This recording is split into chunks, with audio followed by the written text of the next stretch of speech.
Swing with me. Hola. Whee!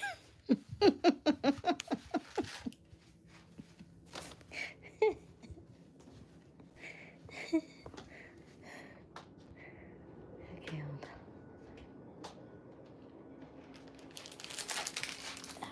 on. Da, da, da, da, da, da, da, da, da, da, da.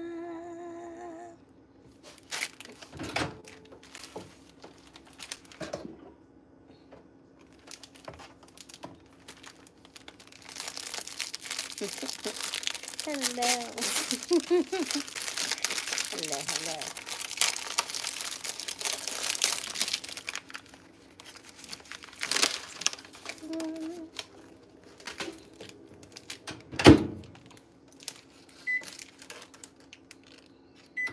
I want to know who puts the popcorn button on the microwave knowing if you use it, it's going to blow up the house.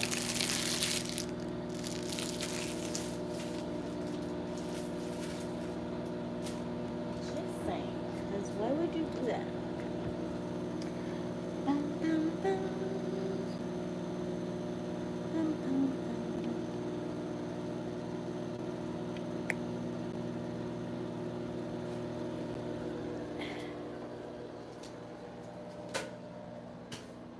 Every time it pops, I'm like, and I remember, oh, it's popcorn. It's supposed to do that.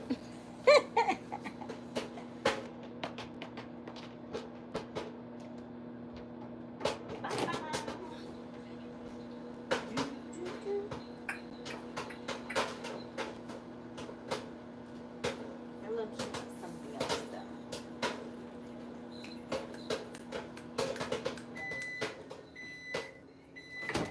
Okay. Our popcorn's done. You want to take walk on the wall sound.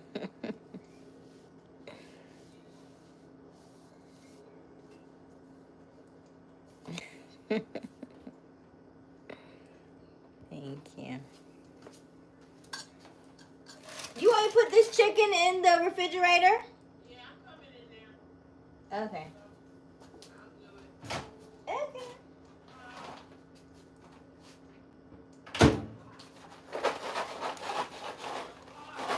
Huh? Huh? Flashing.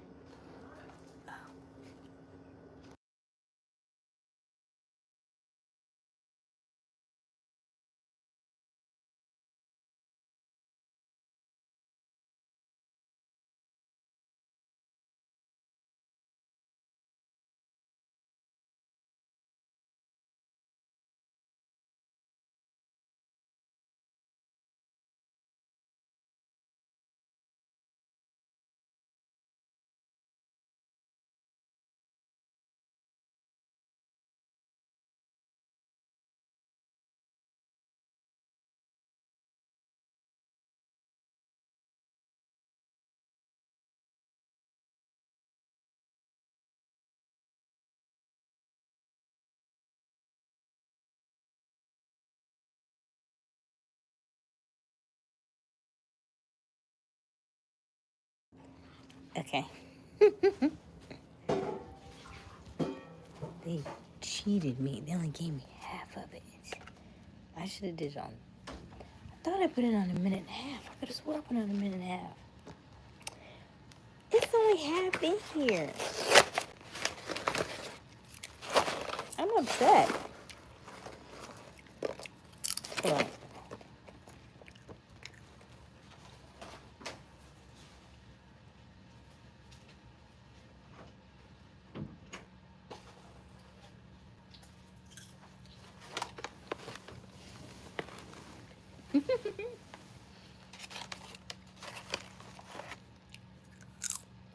I've always been a little thick.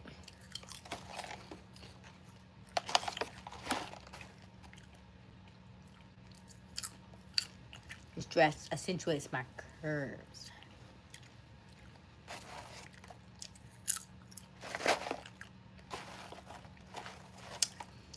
But good news is, ain't nobody here nowhere. There's nobody see it.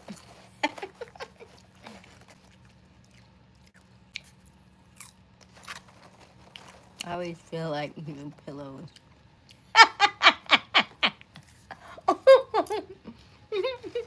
I'd be like, look, watch everybody till I get back.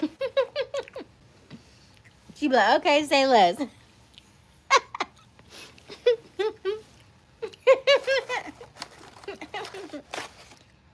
Well, not crystal curves. Aysia curves.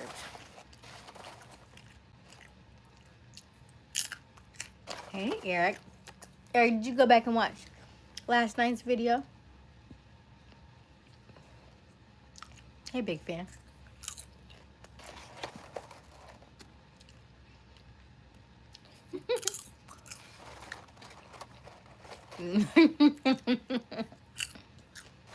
For sure, for sure.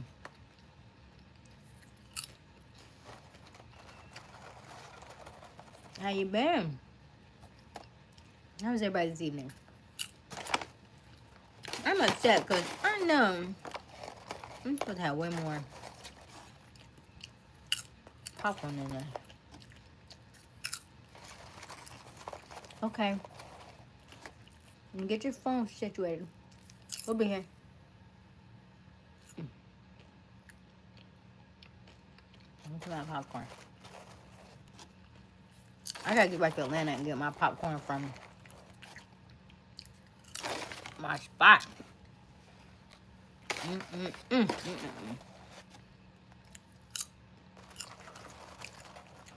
You and them chicken wedges.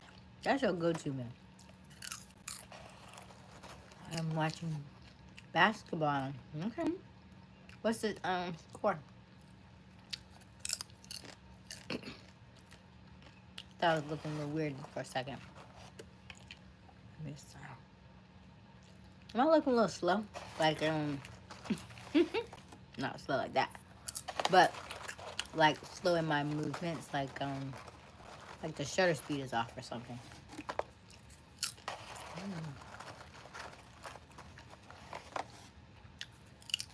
I have no idea what shutter speed is. It's okay. What's the score, Eric?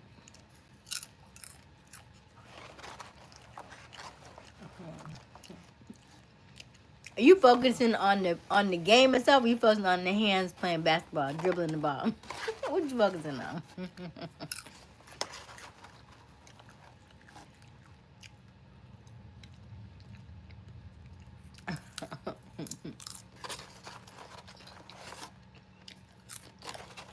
There's so much popcorn up in here.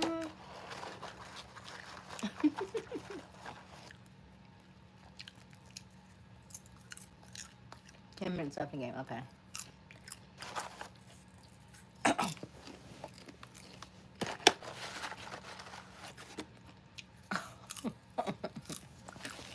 Let me answer my question. Look how many left in here.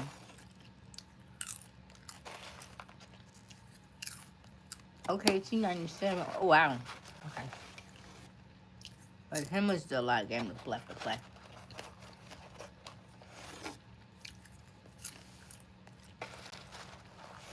So, I guess after the game, then the rest of the crew fade on in. Like, where y'all been? Late day. Don't get over there watching the game.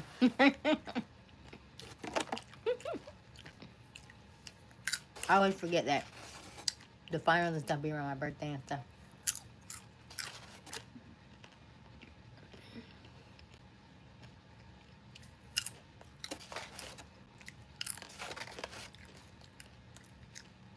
That was a bit stale. See how many left? Look. Why is so many left? I must have did. I don't think what. Because they don't want you to put this bag back in there. It say, do not microwave bag paper, plastic mat, microwave, cookware, or turntable in the part oven. Do not use popcorn button.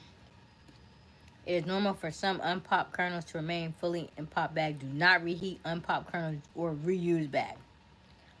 I can't reheat unpopped kernels? That's not fair. There's a lot in here. Wait a minute. Let me Google it. I refuse. Why can't I? They just didn't get their time. Maybe they're just a little, they late bloomers, you know?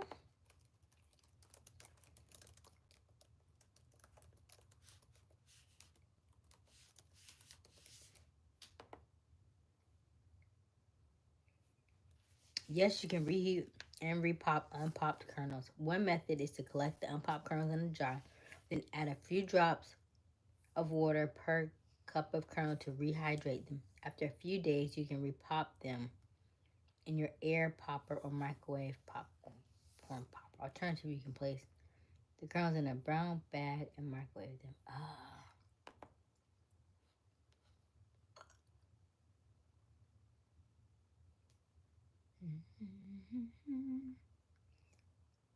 If you have a few unpopped kernels left after popping, save them in a separate jar.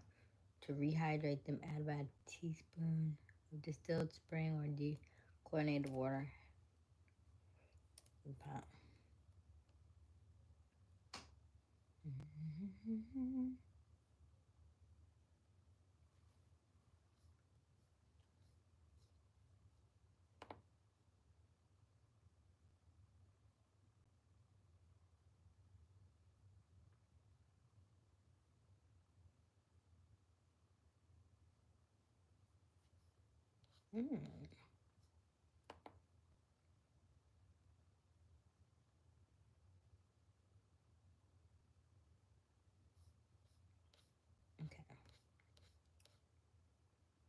Okay. I'm in. Oh, Eric, you not worried about me. You worried about the game. Well, don't look at the man dribble the ball. We worry about me over here. That's a lot of popcorn. Okay, so they said add a little water to it. Let them sit. And then maybe I'm putting like a little bit of like a Ziploc bag or something.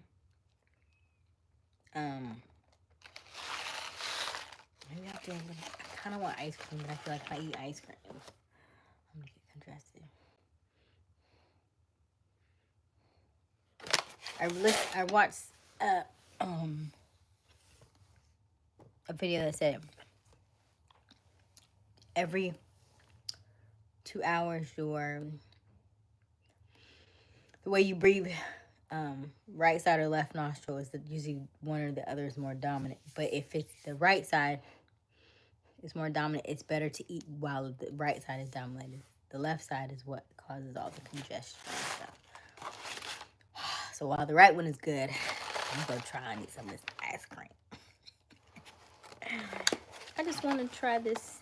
Since the popcorn only halfway popped, I only halfway got finished with snacks.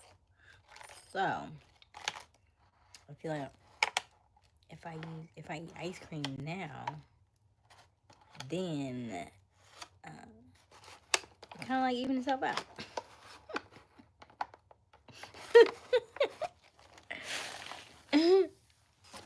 Of the nose being more dominant. Yeah, the right side's more dominant. If the right side is more dominant at the time, it's better to eat then. But your body's moving and all the muscles are working. When the left side is more dominant, that means you've probably been sitting longer, and so it's a little bit harder for you to digest food and different things like that. Oh, hello, Nathan. I'm doing wonderful. How are you? I'd be doing it now to see if I can eat or not. Right, I was eating spaghetti earlier, and I was like, oh no, the left. I was over here trying to run, trying to jump. Because I'm like, I'm going to eat this food, though. Hello, Jerry. The game tonight is not that exciting. Hello, Attic. That's because she's beautiful and educated. Thank you, Dean. Looking so beautiful and educated. Okay, let me see here. My honest go-to meal would be mac and cheese with yams, collard greens, and cornbread. How is that a go-to meal? That's an entire meal. That's like a that's not even like that's like you gonna be in the kitchen for a minute. That's not even like something quick. That's not a go-to. There is nothing. What kind of mac and cheese are you making that is a go-to? Hmm? Mac and cheese usually takes, give or take, I would say about an hour, if not more, between cutting up cheese, making the noodles, because the noodles is maybe 10 minutes. You gotta cut the cheese, you gotta put the cheese in it, mix that up, then you gotta add the egg, then you gotta season it and all that stuff. Then you may do some stovetop stuff first, maybe another 10-15 minutes. Then you transfer it to the oven. Then the oven has to cook. Then you take it out the oven, sprinkle some more stuff on top, then you put it back in. You know what I mean? So that to me sounds like an hour when it's on its own. And then you do regular collard greens, that's like another hour. Yams, unless you're putting them in there with the mac and cheese, they take time. And cornbread on its own take what, 30, is it 30 minutes? That is not a go-to meal. That is a whole Sunday to cook. That's 3 hours right there. That's 3 hours to cook. Mm-mm. What team are you going for, Eric?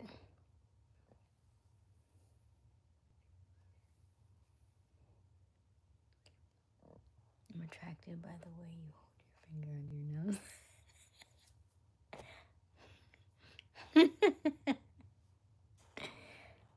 Did you make spaghetti? Okay, so I made spaghetti and I have some, what do you call it? Oh my gosh. Oh, plant-based ground beef. And so I use a little bit of plant-based ground beef. And I was gonna do the plant-based ground beef. And I had some beans in there that I was unthawing. And I was like, oh, I'll just make it like a chili type deal. But then as I was tasting, I was like, oh, this is really good. I think I would rather have spaghetti. And so I made the ground beef, and then I added the sauce to it. Now this time I did not do homemade sauce like I would if I was home. But I used the sauce she already had in here, so I just added it to it, mixed it with the it was good. Let it sit for about 5-10 minutes while I made the noodles, so it sat really good in there. Then I made the noodles. Then I made my own homemade garlic bread, which I don't have fresh garlic. Usually I would use fresh garlic on my garlic bread, but I just used toast and then added some butter and some garlic powder to it, and it worked just as fine. Oh. Oh, Crystal. No, I was not smelling my finger. Okay. Hey, sorry, I haven't been on. Hey, Sandy. Hello. I enjoy your pageant. Okay, exactly. That's what I've been wanting. Mac and cheese. You don't like mac and cheese, Nathan? Shh. I love mac and cheese, but mac and cheese don't necessarily love me back. It depends on how you make it. If you make it with milk in it, that might be a little rough for me. The way my body is. I can do the cheeses, I think. I think it's just the milkiness of it. Especially if you use like evaporated milk or something. Regular mac and cheese, or I'll fix me some white mac and cheese. With bacon. My wife is in the hospital. Oh, is it Dylan? Why is she in the hospital? Yeah, I think y'all gotta slow it down. Y'all gotta slow it down. You don't know what you're missing.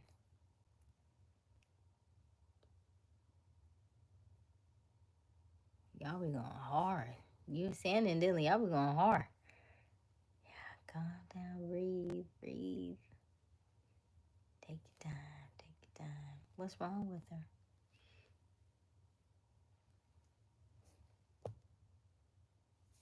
I'm okay either way. Jerry, beautiful love, how you been on your day today, my baby? I'm good, Jerry. Thank you for asking. Yeah, today was good. Today was what's it, Thursday? Yeah.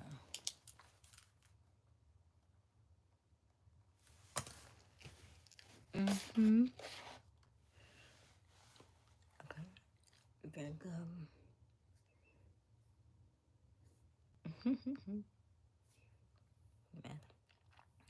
Yeah, I like cheese. I used to love me some cheese, but as I've gotten older, cheese didn't quite, love me back.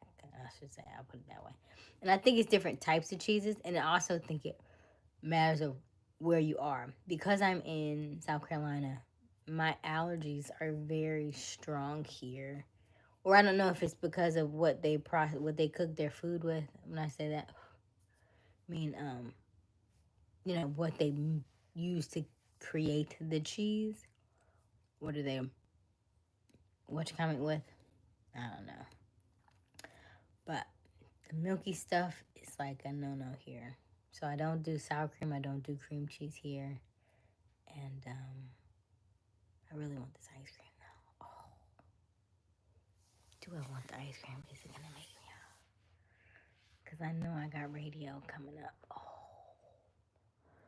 can I drink enough water to, you know what I mean? Like, I just got back good, right? Because I was congested for a very long. Oh my gosh, I want this ice cream so bad.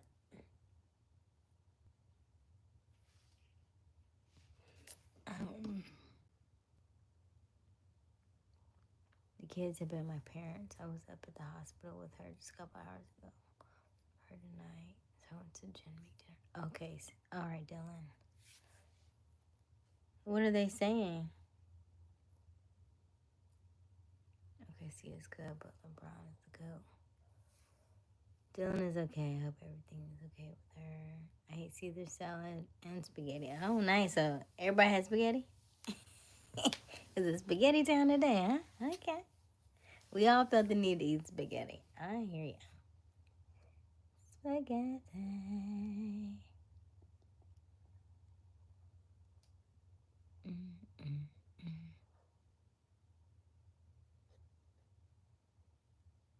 Nathan, what did you put in your homemade sauce?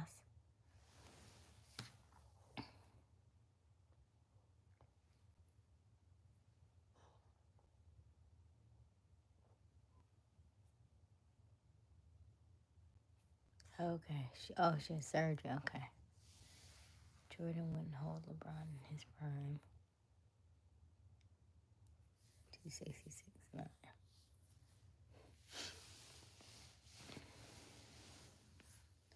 I like how y'all always talk about people after the fact. People get better with time. Things get better with time because you've seen how somebody else did it, and then you can replicate it. What am I gonna do with all this popcorn? I think I'm gonna put it in the Ziploc and store it somewhere. And maybe another bag of popcorn.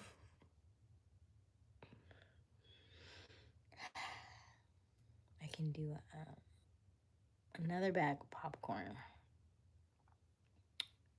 with the extreme butter. That might be a lot of popcorn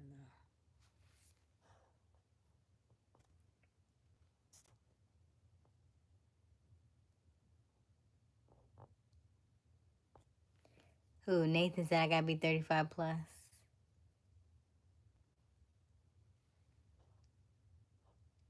Oh, Nathan sounds 32. My arms are so sorry. Why your arms are so sorry? Huh? 28. All right, Nathan's 28. Yeah. They're both goats in their time.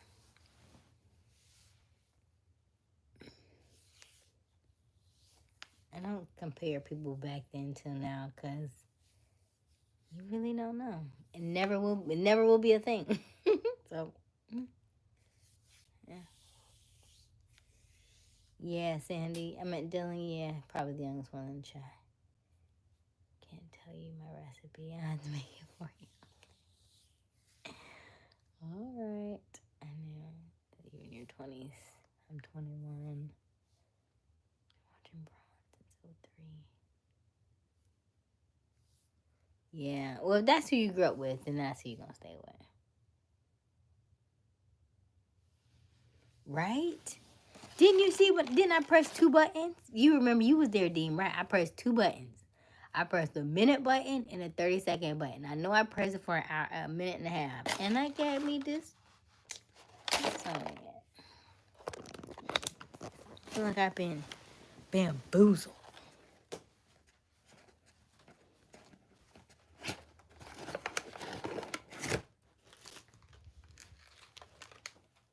Just bamboozled.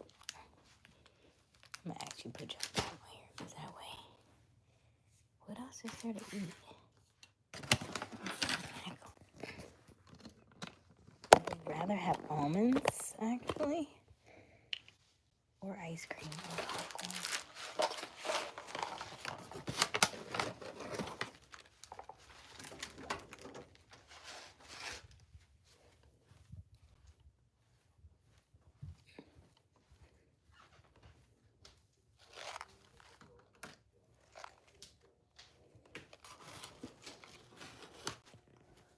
Doo-doo.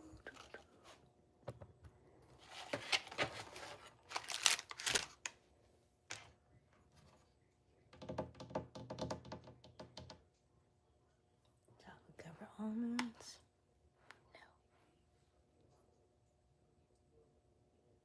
Asia in a LeBron jersey would be fire. Tatum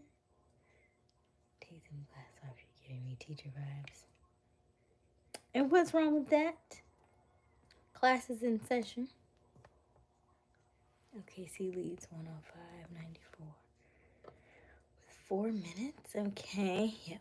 That's when all the seeds came out like, hello. Oh, she got oh, okay.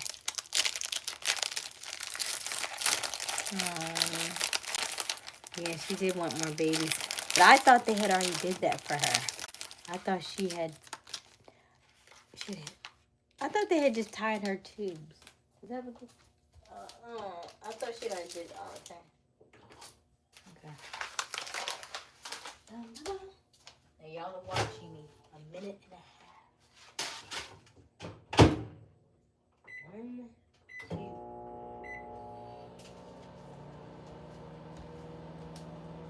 Maybe I pressed it and just a minute and not a minute and a half.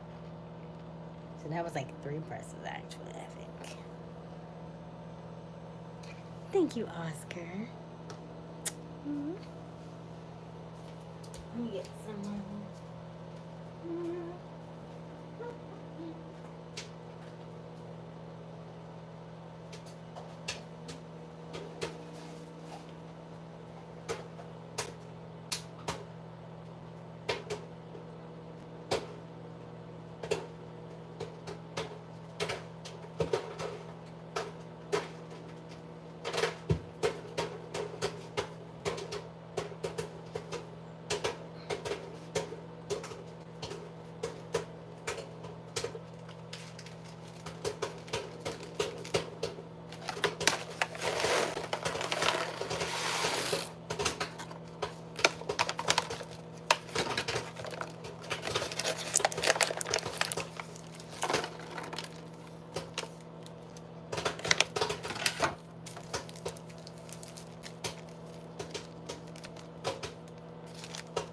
She's on 5 different medications. They barely take them. They didn't make teachers like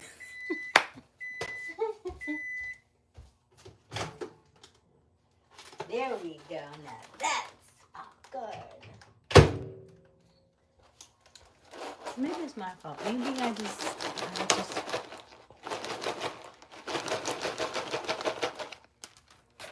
we go. I'm gonna put this here. And then they said put it in water.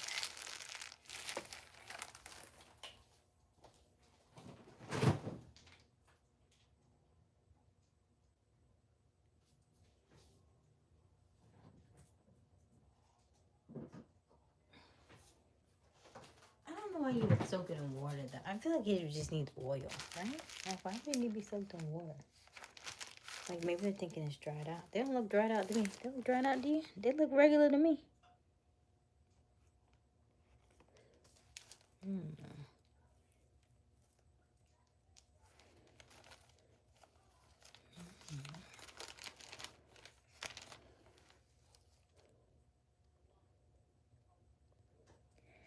Sounds like downtown Memphis in there.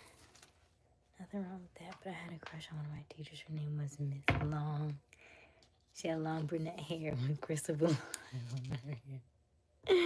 Third grade, though. That's how patient is incredible. Yes. Bro,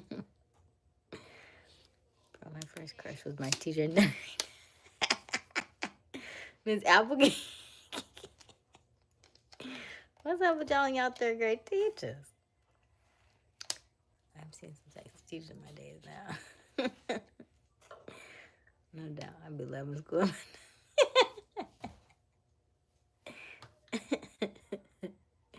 It sounds like Miss Loretta, I'm ready for the tour.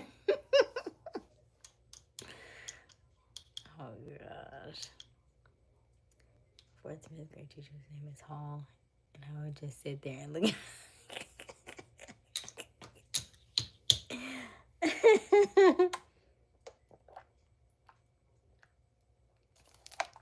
I'm gonna put a teeny bit of water in here. It's that purified water. I probably should have water a little bit first. That's enough. I don't know how much water you're supposed to have.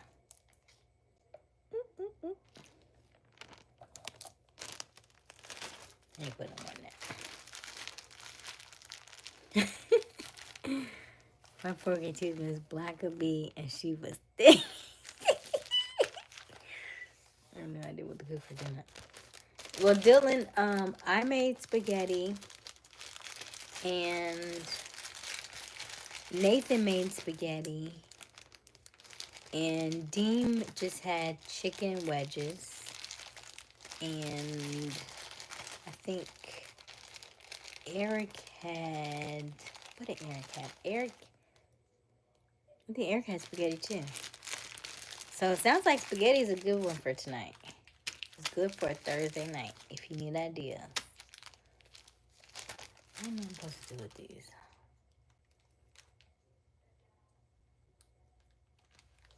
I'll leave them right there.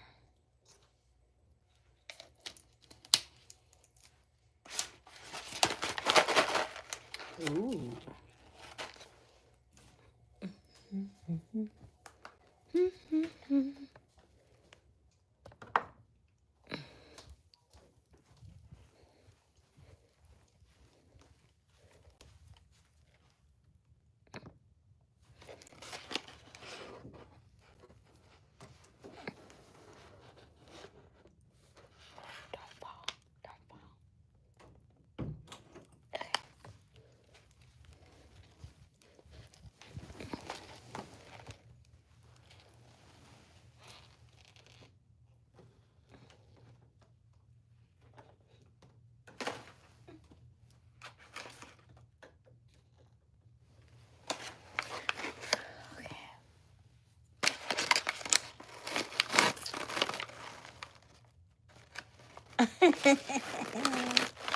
So actually, these glasses are not prescription. These glasses are solely for computer. I have a friend who has a company. I think it's iZone. I gotta find out what it is. But they're designed so that you don't put too much stress on your eyes when you're always on the computer. So because I work from home, I wear them occasionally when I remember. I'm like, oh yeah, put your glasses on. But that's what they're intended for. But they're very, teacher-esque. So I can totally get where you're like, it's giving teacher vibes.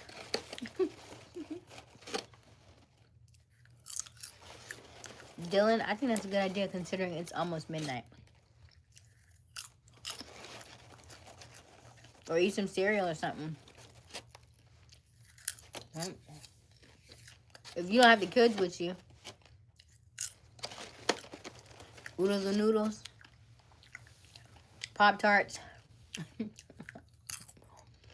day-old chicken, 2-day-old chicken, 3-day-old chicken, frozen pizza. Nighttime movies.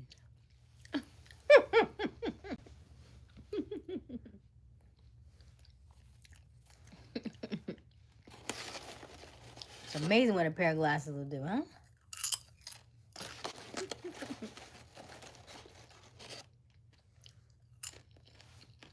What's something you can't do? You can't do what? It's me and you. What are those things? Nathan.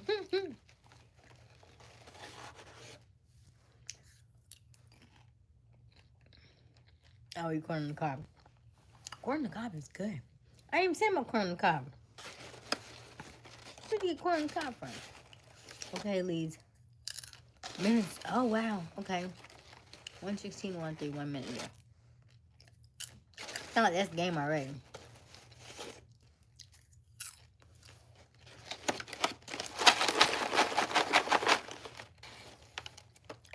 Oh, what you making tomorrow?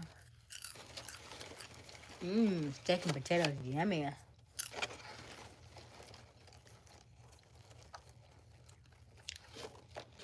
Hot mess. Hey, FNS. Oh, corn on the cob. Oh, so I did see that one. I got a copyright strike for that. Well, not exactly. I think they hit me for copyright because I said they detected my video because I was watching it, but it was so ratchet, I couldn't turn away. So once they blocked my live, nobody could go in or out. Then I just ended the live so I could finish watching it.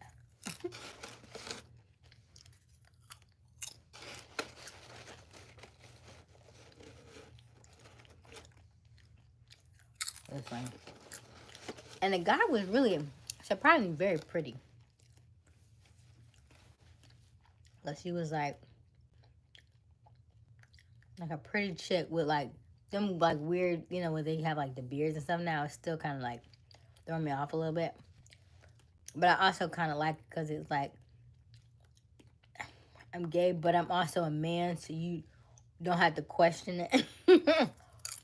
So I think for other men, it's a little easier to recognize. But okay, definitely. But he still like keep his masculinity, so I like that. But they was, and then the girl was a trans girl, so that threw me all the way off because I didn't pick up on that in the beginning.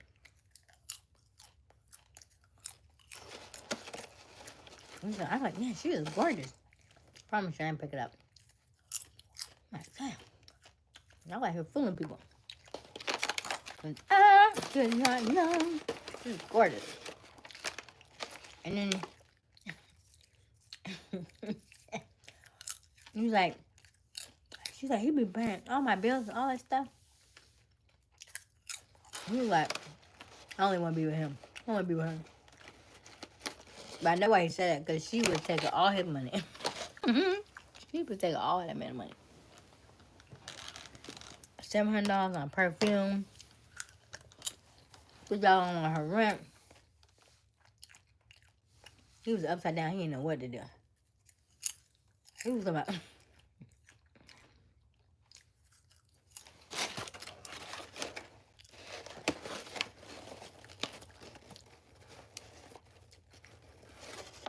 Oh, Dylan, that's beautiful.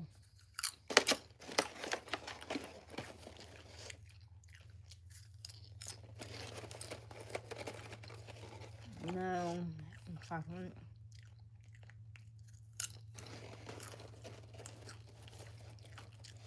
Okay, which one? Because, wait a minute. It was 3 back to back that I seen, and I had to stop watching. There was a couple that the chick had a tattoo on her neck. She initially was a lesbian. Now we talking about, for those who just joined, we're talking about Caught in the Act with Tammy something. I don't know her last name. Or MTV. She had a tattoo on her neck, and she said she had been she had went to like juvie or something as when she was younger, got out, fell in love with this girl, and her and the girl got married. And she said the lady, they were fighting, and said she said, you gonna give me a heart attack, you gonna break my heart. Actually, and the girl ended up getting a heart attack and died. And she said she was devastated. So she tattooed the girl's name, her face on her neck, which is really, it's very awkward to look at. It's very different. Why would you put it there? But anyway. So, after that, hey, big fan. Hello, hello. Hey, Gavin.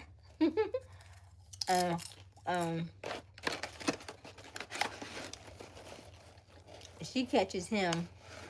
He's actually cheating with another man. I was like, ooh, this is why I watch TV. This is exactly why I watch TV. It's too much for me.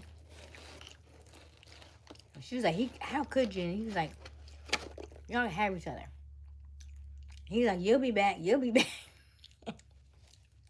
Sir. No. But then also the fact that I think is very odd is like, why don't you have that conversation? If you were lesbian before and then you went back straight, now he went gay, I'm just confused all around. I don't know what's going on. But here's the kicker. You could tell he was at least, you know. Okay. That's enough of that. At 14, I'm love with nothing to do around. Gotta make a move. Gotta do it now. Really don't know your dreams. They can't shoot them down. I don't know, Gavin. I don't know that one.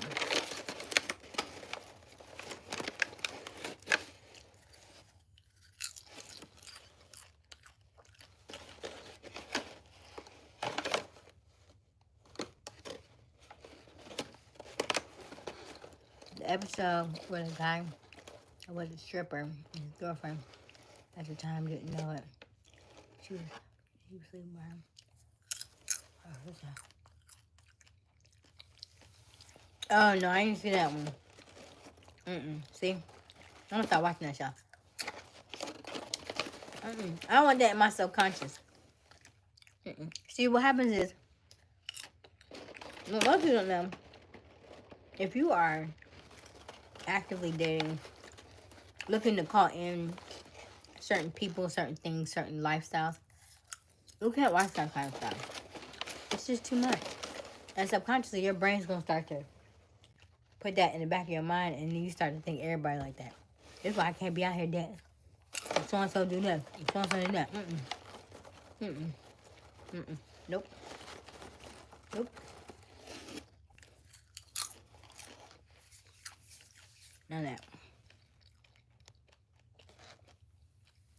Big themes here? What you mean? Big fan? Oh, never mind.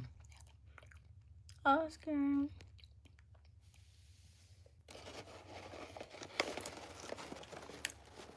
I don't even know what that means.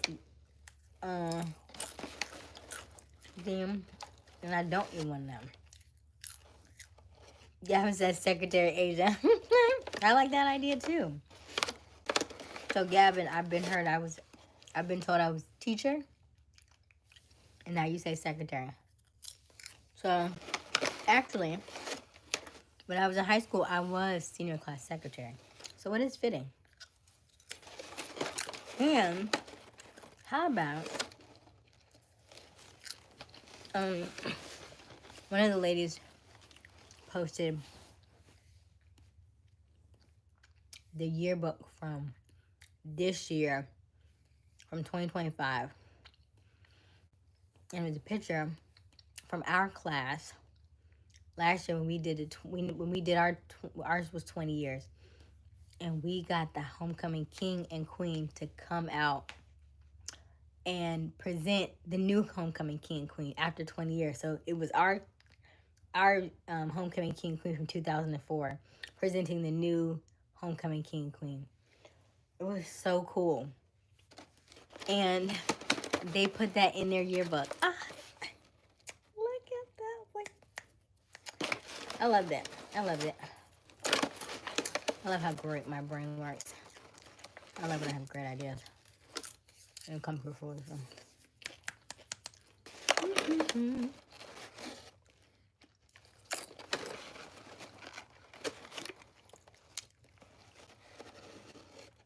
I don't want to see it great, Dean. I don't shoot too much. And then everybody messy on the show. Everybody messy. Tim would be like, I brought my guy here because sometimes when you see the stuff on screen that you might not like, we just want to make sure that you're going to be okay. Some people want to act out. Are you sure you want to see the footage? You're like, yeah, I'm going to be fine. I'm sure I want to see the footage. Oh my God! Oh my God! I know he did it. I know he did it. See, I ain't got time for this. Then they'd be like, would you like option 1? We can get the girl by herself and you can talk to her. Or option 2, we call that the takedown, where you get them together. Oh yeah, let me get that. I want the takedown. Now remember, compose yourself until we get them together again. Like,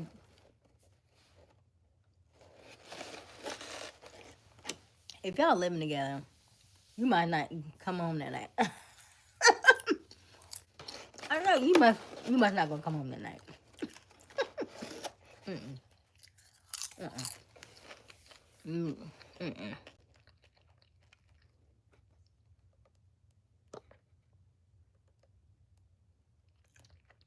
I like that, Gavin. Summer ready.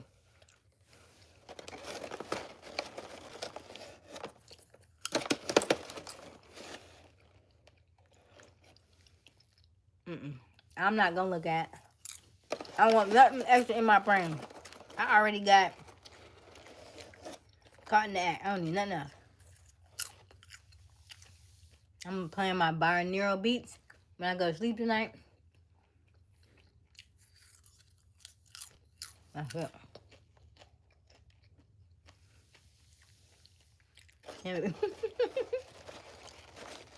Right. Hot mess. It'd be a hot mess. And I'd be like,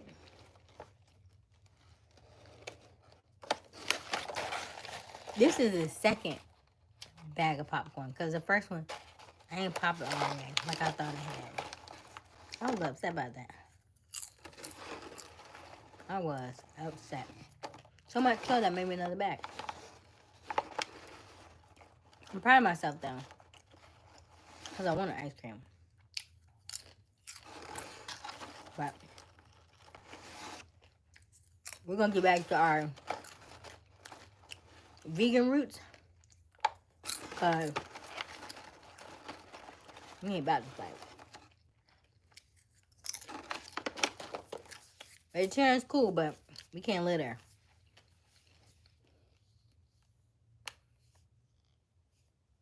Right. This is gluten-free, 100% whole grain. And surprisingly enough, I haven't had any problems with my ear. Usually when well, this is gluten-free though. But with a lot of gluten, sometimes my ear will go like, I don't know, deaf for like 10 minutes and then it'll come back. Thankfully, I haven't had that. So something's working. Let me see. Same here.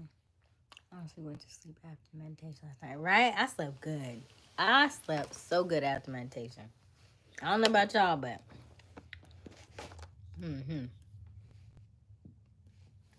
if I had vegan ice cream, then I would do it. But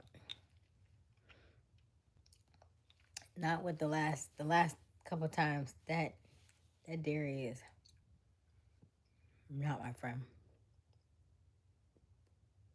Mm-mm.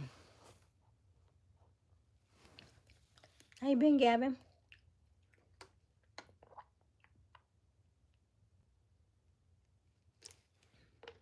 Let's go. Ooh.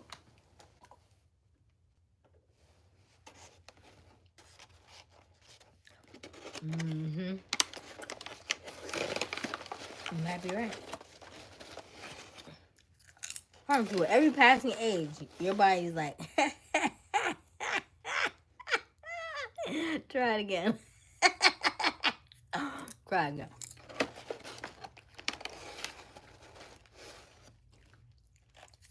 And then when you stop doing it, your body's like, oh, this feels so good. Keep this up. Don't go back. And you feel like how good you feel and the stuff that you can really get done without it.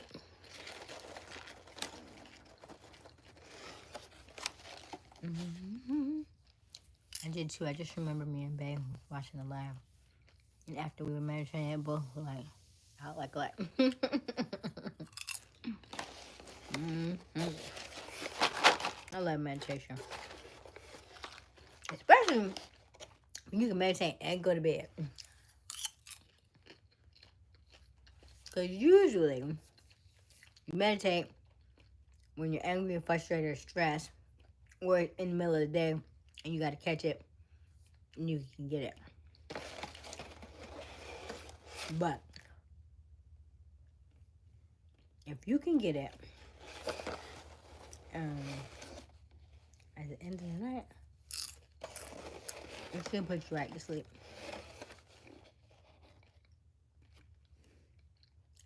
Mm-hmm. You know, Gavin's still young. He in his, 20. Give it 10 more years, Gavin. Ooh.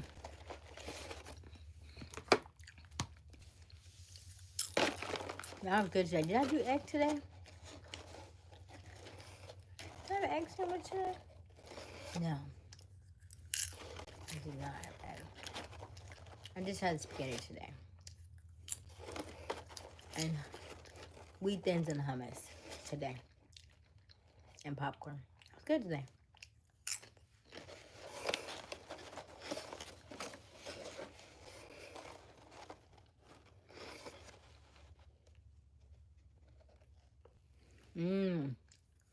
That's good. You can only sit for so long, right? You said she don't get on she don't watch social media or nothing like that. So she's been in the house for all that time. Yeah, she ready to go. She gotta go see her mom and stuff.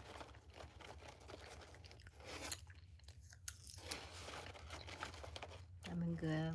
Got some good workers in the office. Building my job. You know that chat. I'm nice.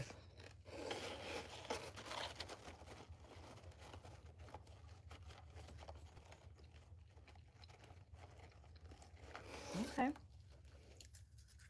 Nice, Gavin.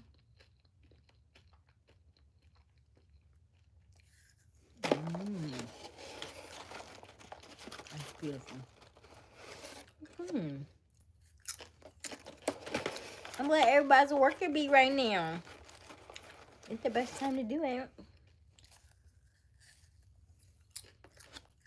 Worker bees rule.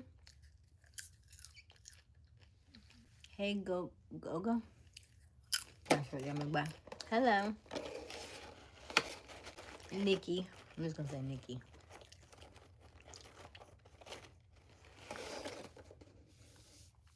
Oh, Big Fan posted 2 videos. Okay.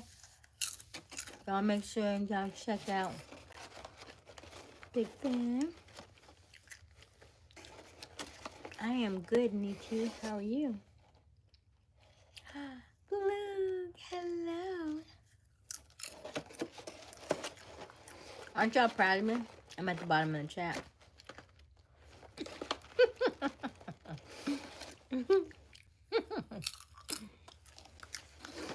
Don't start typing too fast, you know.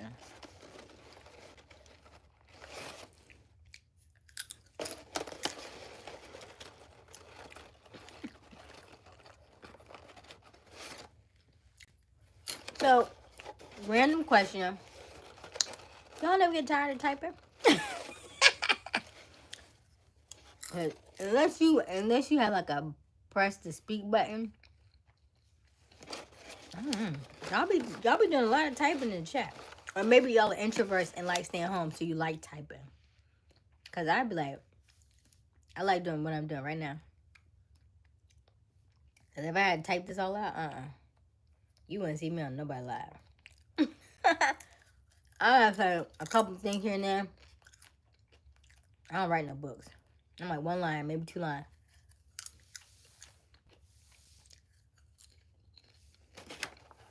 I am eating popcorn, Nikki.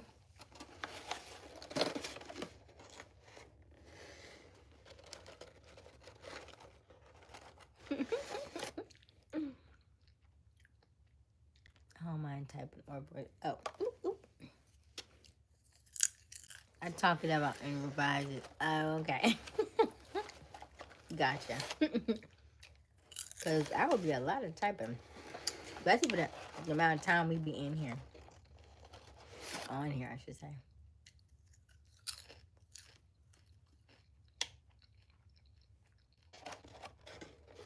He said he does the voice. He does the voice thing. And then right before he sends, he edits it. There must be an audio button for you to be able to talk, I guess.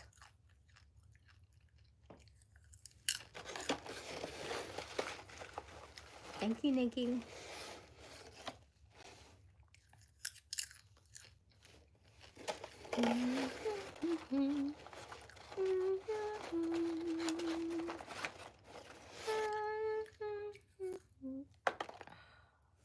You just fell in my mouth like that. The audacity.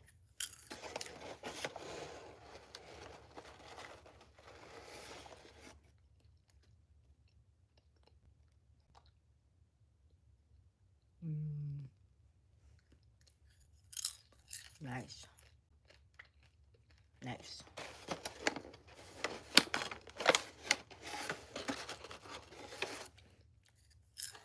Learn something new every day.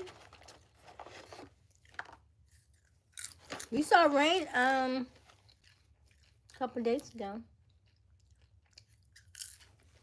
She was on in the chat.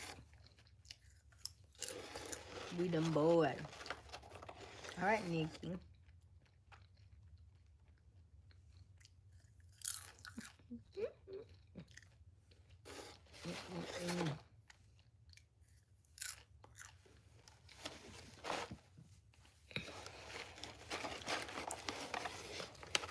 You don't let me catch you this late, Gary. You must be, what you doing up? You must be at the office or something. Late.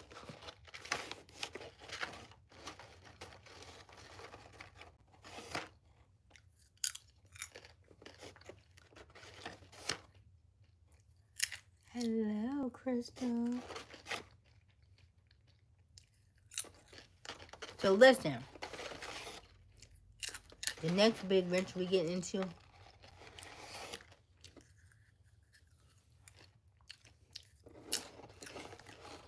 I'm going to the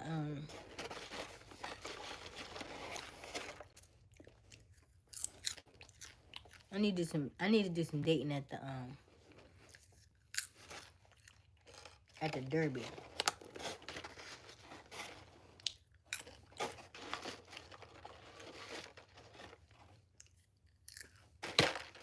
B and chilling. Are you up? Are up to you, Aysia? Huh? Huh? What you mean, Nikki?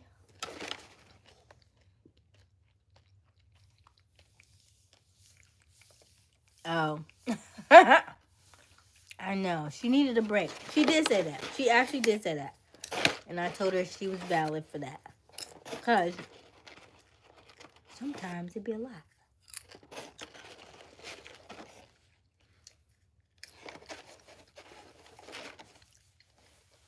And don't you say nothing either.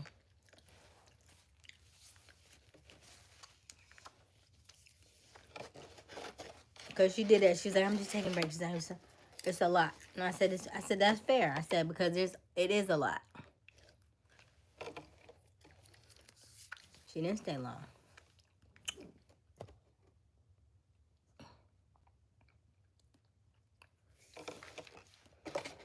But you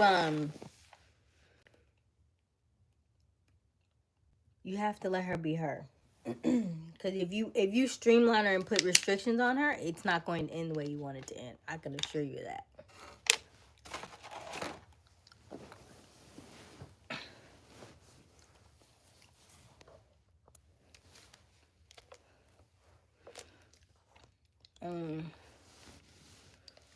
Okay, now you know I had to rewind the live.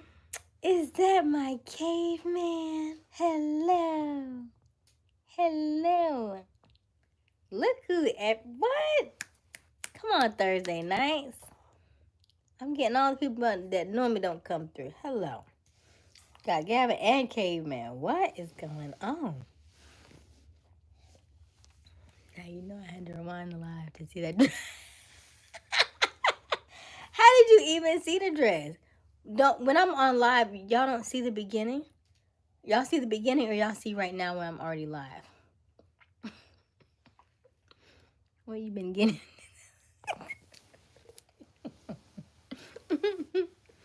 Y'all are so funny.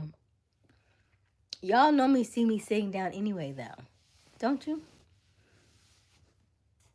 Every now and again, I be in the kitchen. I find H2 very attractive, but I'm in a relationship. We all came. I appreciate y'all honesty. Stay for her brain. Okay, I'm not mad at her. I told her to keep in contact with me in case. Chris is right next to you now. Shush. Okay, I can't make her do nothing she don't want to do.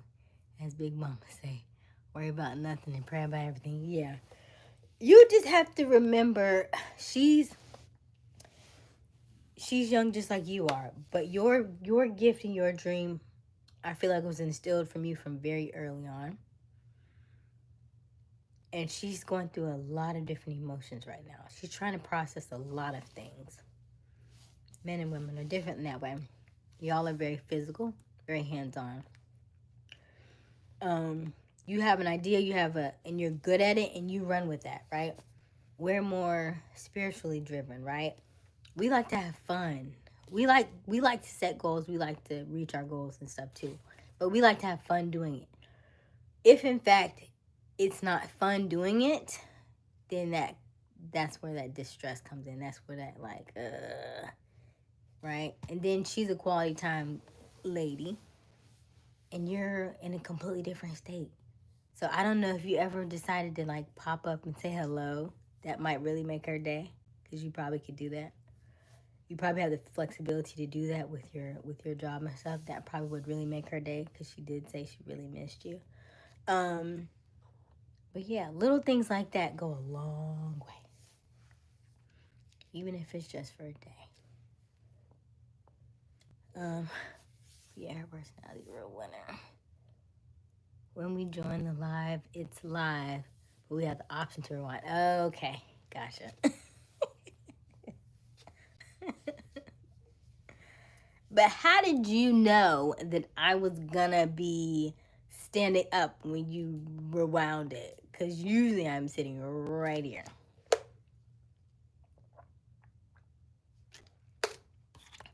But it's all good. Glad you enjoyed the view. Oh, that sounds like the show. And enjoy the view. All right. I think I can put the rest of these unpopped kernels into the other bag. And so I think I'm finished with this one. And that way, in a couple days from now,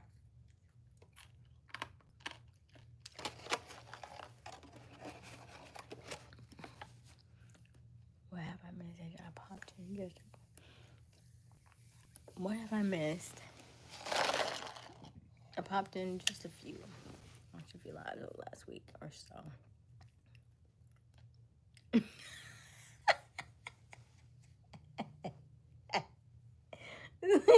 So you say you popped in and you asked about the guy saying, "Is my food cold?"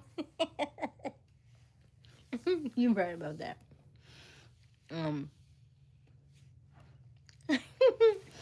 So you are right. I did go to I went to church, and the guy was a little smitten, if you will, and that was the words that he could muster up was, "Is your food cold?" I was like, "No." He's like, "Oh, mine is. I'm gonna go get some more." Okay. We are very we think it's very adorable, by the way. Like when we can tell when y'all like really, really nervous, right? It's cute. Sometimes.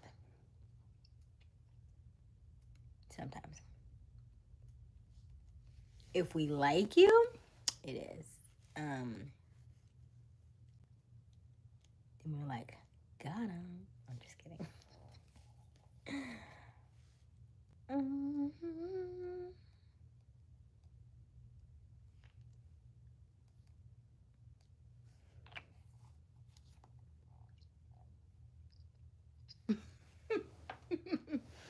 You have butterflies?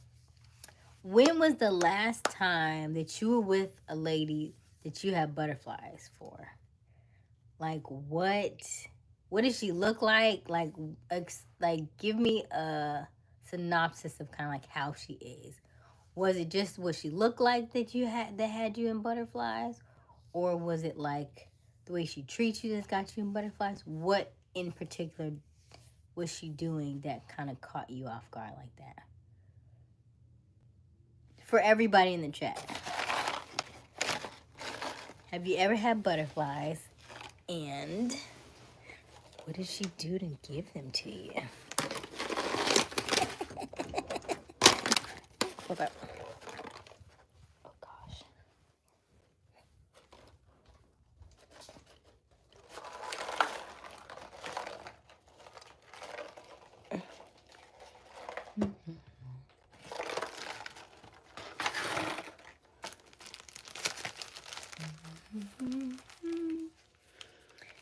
Hello, Q. How are you?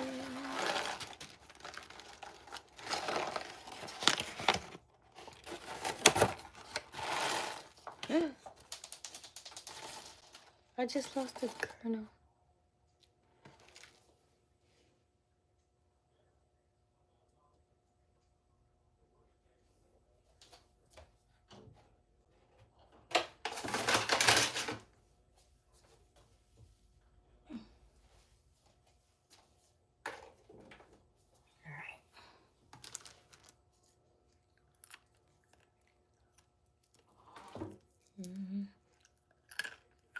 So Q, how are you?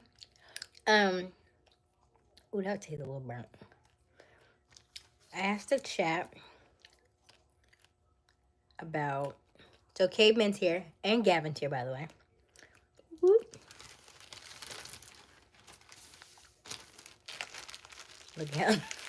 Y'all gonna stop talking about me like that. Let's go back. No more for y'all. We're going back.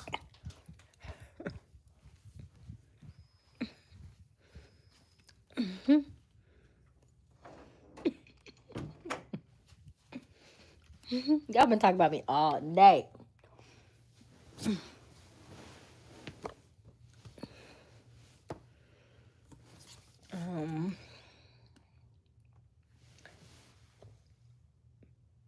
So the question was, Caveman mentioned something about having butterflies. And I said, when was the last time that a woman made you have butterflies like in your stomach? And what was she doing? Was it something she did, or was it her demeanor? Was it her looks? What was it that gave you butterflies? So I asked everybody in the chat. The last time was maybe 2 weeks ago. Okay, that was recent. 5'4" chocolate with some braids that looked like the group Crisscross. When I approached her, she was super intellectual. I kind of felt not on her level. Oh. I'm going to come back to that in a second. But she was on me, and it was for sure gave me butterflies when we were conversing. She's not on the team, though, but I think she'll fit in perfectly. You're asking outside of you. You've never met me in person, so I don't know how I could give you butterflies. So yes, somebody that you have met in person that gave you butterflies. Now I can see when you're smitten, like when I don't think he's here yet, right? So like when I go live with people, like one-on-ones, like I seen Boss Dog, like he like had a minor like moment where his eyes got big and he got quiet when I had him on live. So stuff like that. And then Witchcom did it too, but you know. But in person it's different. And yeah. And for real, it was how she was looking at me that made me feel like that. Okay. Did she 5'4" chocolate? Did you approach her after she eyed you? Did she give you an eye? Or did you just approach her and she didn't notice you at all?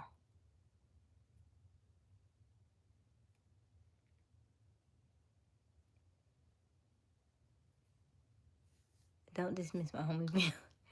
What you mean?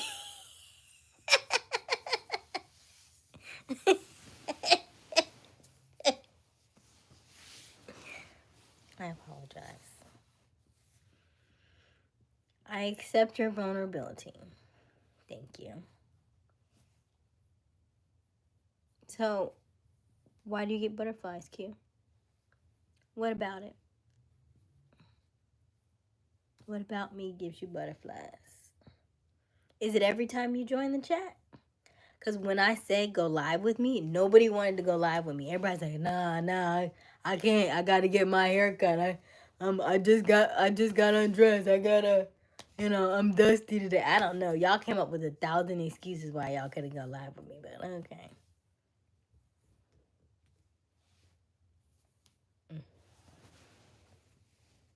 I admire your preppy style. Thank you, Eric.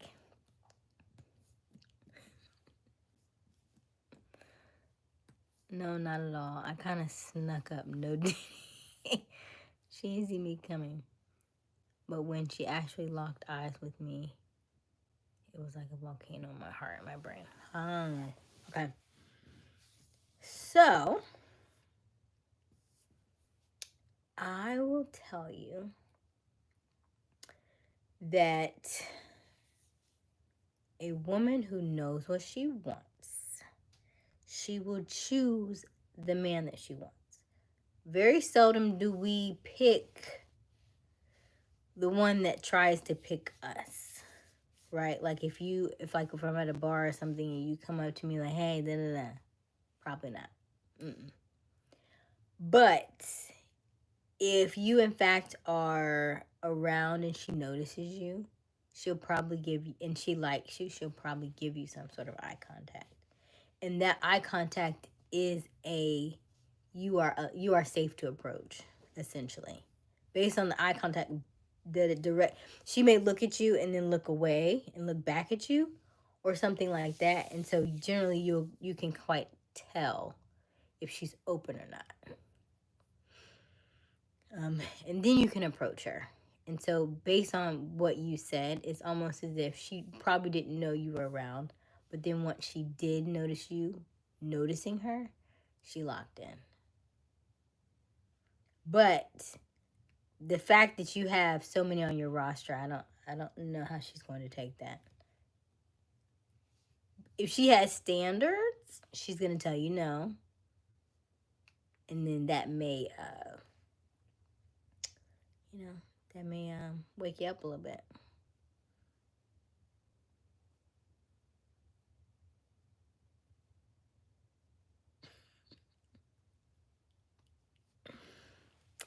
I'm just telling you from my personal side of what she just did.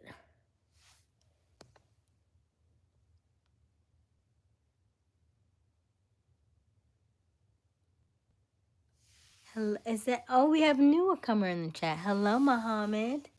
Hello, welcome to our chat. Where are you from? How old are you, Muhammad? We are talking about when a man gets butterflies in their stomach from either essentially meeting a new girl or a new lady. Where do you think that comes from? Or when's the last time this happened to you? I met a chick. Gorgeous. But it was her story that got me.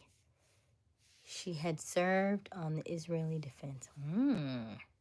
Feminine, but could break down an AKA. We were close for a while. But she was married. Okay. Oh, yeah. So you think it was like the mysterious side of her? That she had sides to her that you hadn't seen, right? And that most people hadn't seen.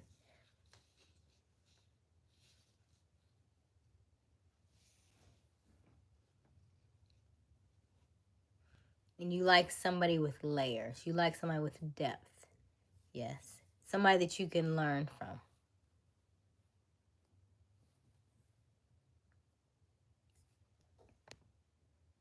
You are so intelligent. Thank you, Eric. Eric, what about your story? When was that time you got butterflies? I'd call it smitten, not butterflies. Okay, I said smitten. That's what I said initially. I call it smitten. I think cavemen call it butterflies.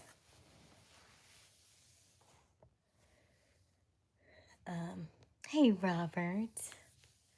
How are you? We're talking about, have you ever been smitten or got butterflies by seeing a very attractive woman or something about her? Trying to figure out what was it about her that had you googly-eyed, had you maybe a little shaking the knees, butterflies in the tummy, and the uncontrollable smile that you can't hide.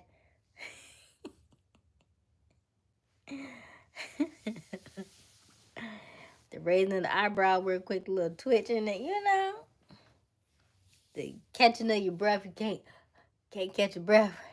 You don't know what to say. You get all choked up and say, "Is your food cold?" That kind of stuff. I had a long comment to accidentally erase mine. I'm gonna try again. Okay, Caveman. Is that Montes? Hello, welcome to our chat, Montes. We are talking about have you ever had an experience where you had a lady that caught you off guard, right? Made you a little weak in the knees, smitten, butterflies in the tummy, couldn't catch your breath. You're right. She ain't down with none of my current ideals, but she ain't ghosted me yet, so I feel like I got a chance. Ay. That she was intelligent. We could talk about anything, not necessarily looking for someone to learn from. But it's dope to share perspective on philosophy and religion. So what was her, what did you say her nationality was? You said she was on Israeli defense, so I'm assuming she might be something. different.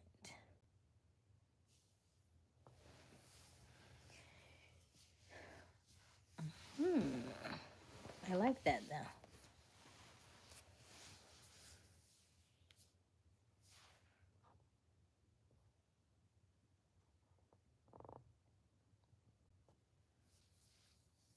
Like we talk about a lot, but she won't even entertain romantic. Cause she don't want that.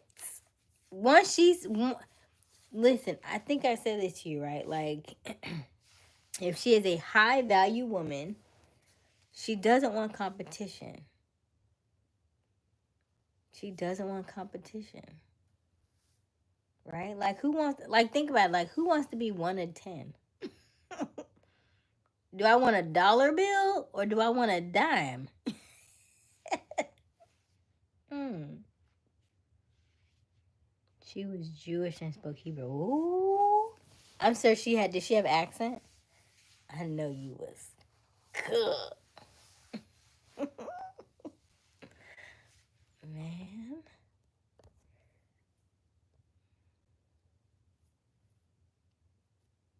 Very different walks of life. Yeah. Hebrew is very interesting. I get butterflies. I might even smile a little more than usual, but my knees are strong.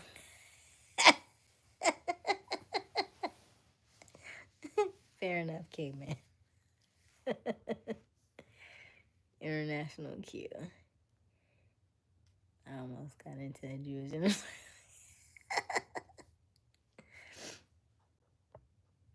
She don't want it, but she needs it. She don't need that though.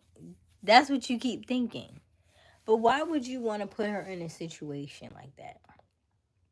Because right now for you, that's the only thing you keep saying is you want to be intimate with her. But what about the rest of it? Right? What about the rest of her? Right? Like wife material. Somebody she could take around the family and the friends and the stuff, right? Not 1 in 10.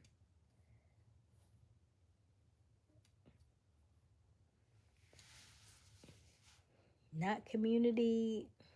No. No.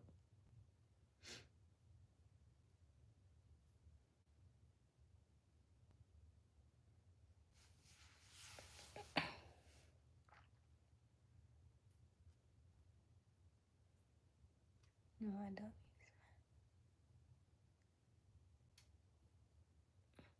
You see my face?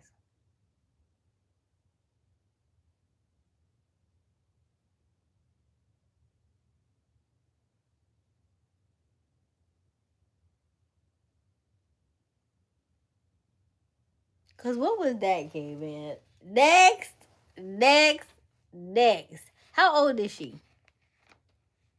What does she do for a living?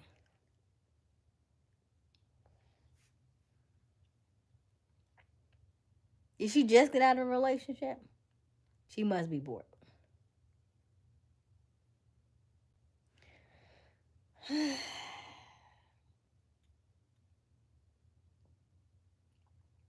They don't need it. They just have low self-esteem. If we're being honest.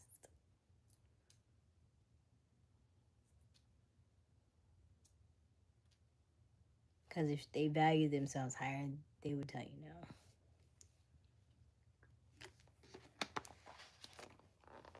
no. Is that the face of a... That's a face of a I know you line. That was that face. That's what that was.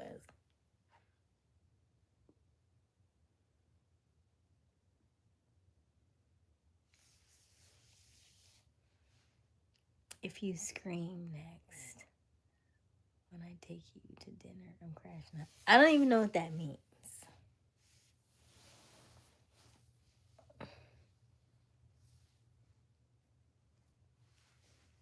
That went so over my head. 28 bartender, no kids, and stupid dumb yams. She needs this lover. But she doesn't, though. She doesn't, though. Are her parents still together?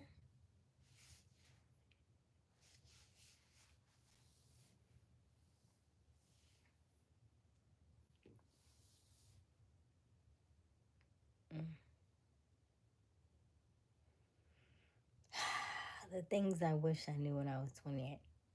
Let her join this chat. let me tell her something, okay?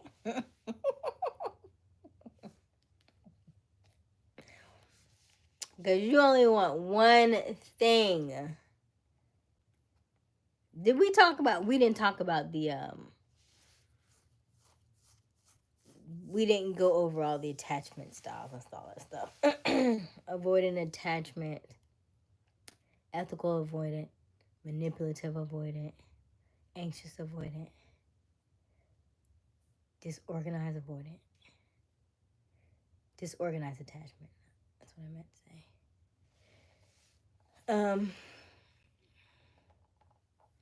Well, what is dumb yams?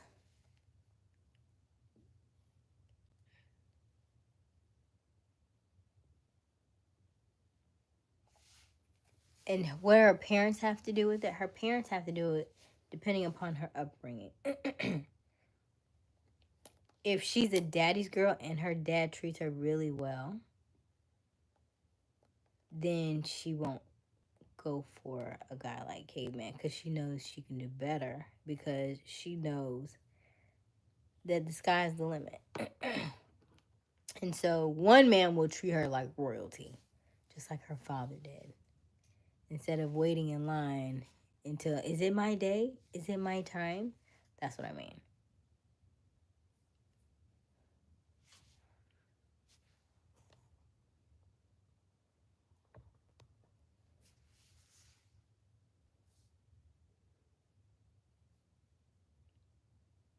So she's like shapely. Is that what you're saying?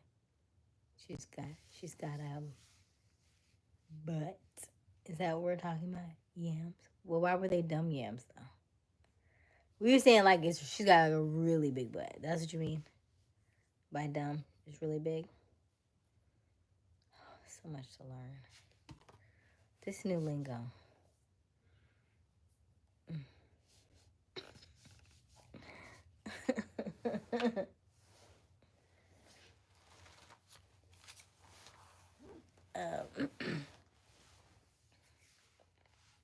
But yeah, exactly.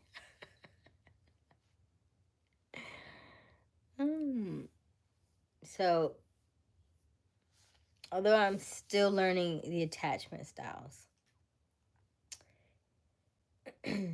there are different kinds. There's anxious attachment, there's avoidant attachment. Disorganized attachment is like a kind of like a mix of both. They generally stem from your childhood, of course. A lot of our programming is created in childhood, and then as we get older, those things start to show up in different ways, especially in relationships. And so an avoidant man tends to be somebody who initially has this really good dopamine hit when they first meet somebody, and then it fizzles out every about 5 to 7 months. And so it essentially kind of sounds like what you may be dealing with. And so although you probably need more oxytocin would be the thing in your brain to keep you regulated and to keep you high in excitement with that particular woman, but it seems like to fizzle out. And so you may have a lot of maybe anxious women around you. I don't know your situation. And so the more anxious they are, where they're like, hey, you haven't texted me back, or you haven't done this, or you haven't done that.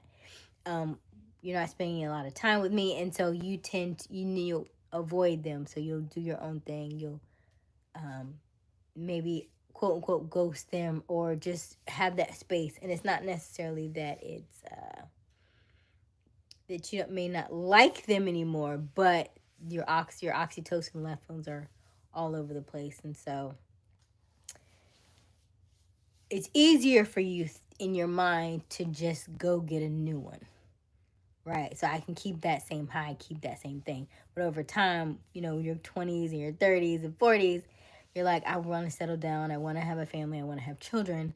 But I don't know how to do that because I've been in so many different, women after women after women, and I don't know what's wrong with me. So generally, avoidant men are very strong-willed, very good at business, very successful. But if you continue to work like that,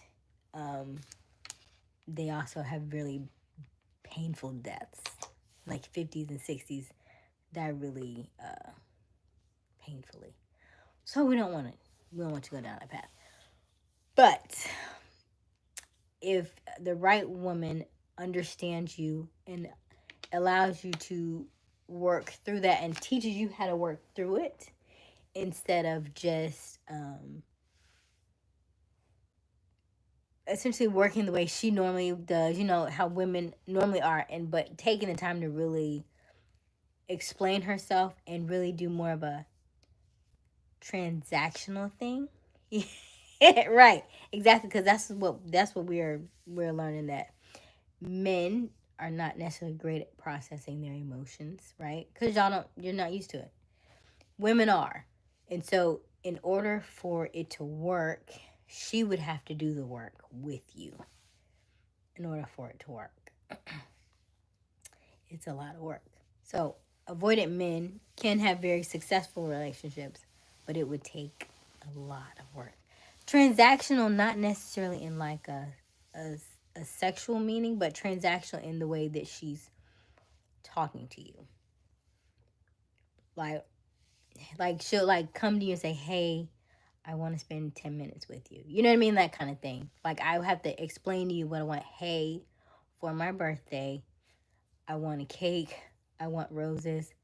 I want to go to the movies, and I want to do this. That's what I mean. Transactional. It's like instead of being like, oh, you didn't even remember. Like I like to go to the park on Tuesdays at 12 o'clock. Like Anna, what? Not making you guess, essentially, right? That's what I mean. So giving you that hey, on Tuesday, I have free time in my schedule. I would like you to make free time in your schedule so that we can hang out together. For that, you know what I mean? Something like that. But instead of being like, you had all this extra time and I had this time, and why couldn't we just spend time together? You know what I mean? Like instead of just assuming that you're gonna know something, just be upfront and honest with you, not being angry, not being upset, not fussing and fighting with you, just coming to you and talking, having a conversation with you. That's what I mean. That takes time, right? Because you are probably in a like if you're angry and upset, she may be wanting to like comfort you. She can't do that. It would be better for her to, because women, like when we're upset and angry, we want like hugs and we want to be comforted. For an avoidant man, it's a little different. It would be better that she just say, hey, you're getting a little upset. I think you should just walk it off. You know what I mean? That kind of thing. Instead of trying to hug you and you be, I don't want no hug, and then you slap her and now it's a thing, right? Instead of that kind of thing, just be like, hey, I think you should go for a walk. That's essentially us, kind of like. Hello, Misfit. Hello, Sean. Hi. We are talking about attachment styles. We were also talking about. I said, how do we get to slapping? Because if he's upset, he goes into fight or flight mode. Most women will be like, calm down, and she'll want to she'll want to hug you and coddle you because that's what she's used to, right? She's used to, like, when she's upset, that you come in comfort her. And so what she will try to do to an avoidant man is she will try to comfort him, but it does the opposite of what she's thinking it's going to do. So that's why I said if she goes, they calm down and hug you, you like, get off me, and you accidentally hit her, then it's a problem. That's what I'm saying. So instead of that happening, if you're anxious or upset or frustrated, instead of her comforting you, she would just be like, hey, you know, you're getting a little upset. Would you like to take a walk? Would you like to so and so? That's what I mean. That's all. Do. Hello, hello. Oh, that would piss me off like a woman. It's like, oh, you should walk it off like I'm trying something. I mean, you can do whatever you want. Would you rather her hug you if you were upset? Or would you like what? What would you rather do? And I only say walk it off because generally you want time to yourself anyway. Right? That's what I mean. You're going to want time to process your emotions. If you are a fight or flight type of person, the people who you're trying to calm down from, you have to get away from. So that's why I say you need the moment in the space.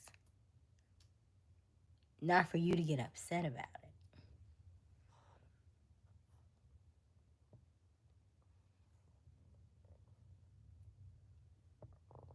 And walking off exudes some of that energy that you are frustrated and that's pent up in you. And walking is good for you because walking clears your head, clears your mind, lowers those levels. And walking is where I hear God the most. So walk. You need to walk. Okay, oh my gosh. Hey Misfit, how you doing? Hey Sean. Smack that on the floor, smack that. Hey Misfit, got that soundtrack.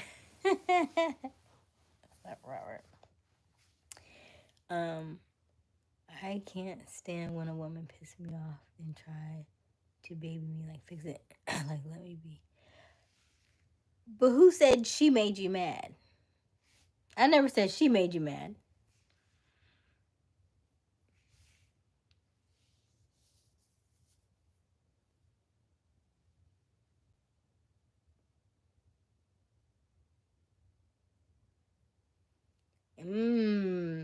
Let me read that again.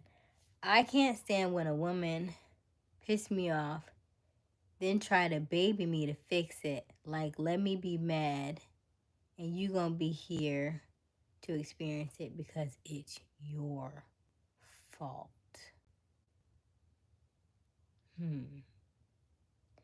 Interesting. Sounds like a book. Sounds like a book.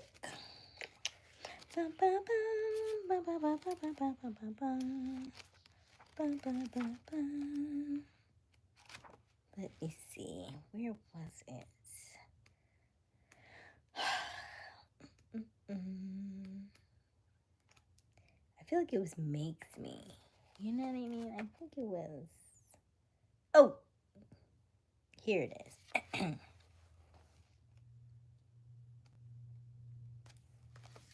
Okay. Yours came in? Yay! So actually, this is this is only page 10, so this is way back. This is like chapter 1 or chapter 2, I don't remember. But it's called I Make Me. You got yours? You want to read along with me? Because I think it's I feel like it was makes me. I think this is. Oh, makes me. This one's. I think that one's better. Oh, here. Okay.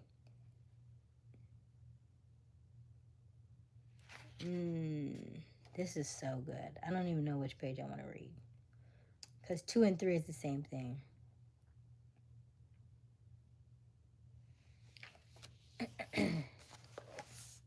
Page 3 says, as a 5th grader, he made me do it. As a 5th grader, at the 5th grade teacher, I frequently heard makes me language from my students. One of the classic expressions occurred in the middle of an eraser fight. I had been to the office to receive a phone call from a parent. Students were working quietly when I left. I re-entered the classroom to find the air filled with erasers. One boy had his arm cocked as I stepped through the doorway. The eraser hurtled through the air and crashed against the wall, just missing another ducking, giggling child. Hey, I interrupted loudly. What is going on here? He made me do it, responded the eraser launcher. Just a minute, I said. Let me see if I've got this straight. I came into the room, your arm was cocked, an eraser was in your hand. I watched your hand come forward quickly. The eraser flew across the room and he made you do it? Yes, was the immediate reply. Well, I don't get it.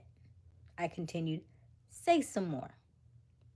Well, he threw one at me, stated the confident 10-year-old, believing that he was now vindicated.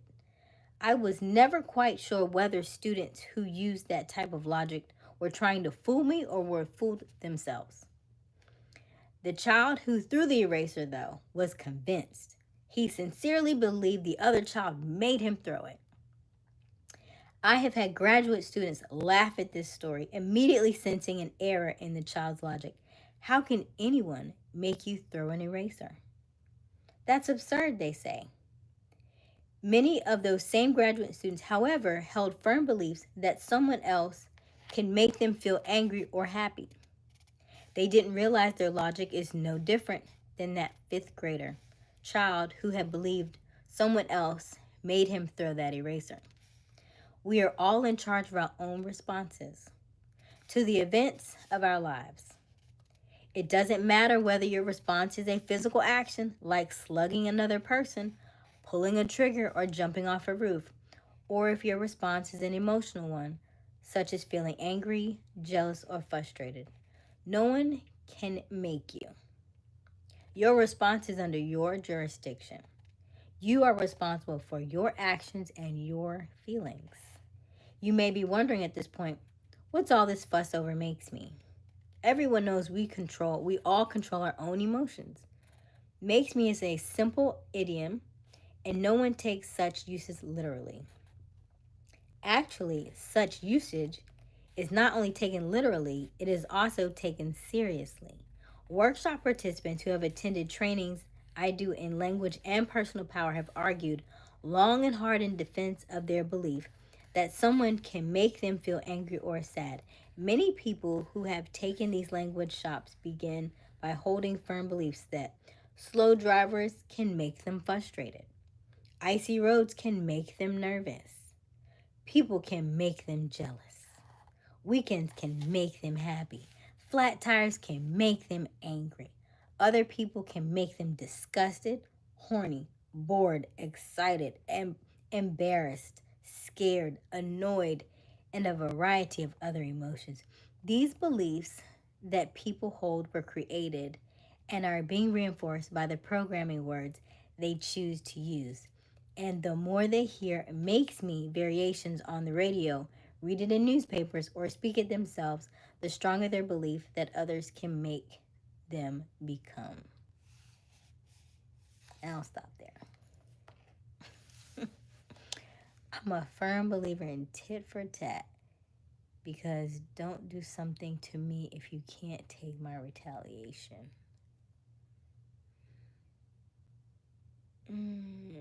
See, that's where the power of interpretation comes in at, right? Because you may have thought that somebody did something to you on purpose when in fact it may have just been an error in communication. And so you're trying to retaliate for something and there's no need. The book is called Talk Sense to Yourself. I need to put it in my Amazon store.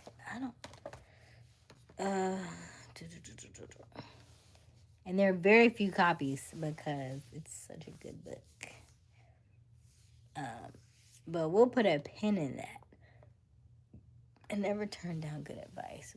But if me and her are arguing, then don't hit me with "you're mad, you should take a step back." Go take a breather because I'll jump out the window like the Hulk. So what you're saying is you don't control your emotions. You let other people dictate your emotions.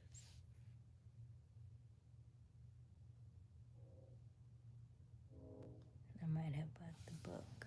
The last book in Amazon. Oh, on Amazon, yeah. Yeah. They do not want this book in rotation. You hear me? They don't. And there's a lot of things in here that, like, over time, you'll be like, oh, I ain't even know. I'm not supposed to say that either. I'm not supposed to talk of that either. Like that either. But yeah. Even there's a part about labels in here too. So even as I tell you about the avoidant styles and all that stuff, sometimes we use labels as a crutch. So, but yeah, this is a very good book. I think I have. Is my Amazon storefront in my page? If my Amazon storefront is on my page, the book is called Talk Sense to Yourself, but they're like far and few between. I don't know. It takes about 2 weeks to come in if you can get it, but it's not. Maybe like $10, I think. It's a really cheap book. I think I got mine for like $7 or $8, I think. But it's a very good read. I am on the last chapter. What is making all that noise? Is it this? That is weird to me.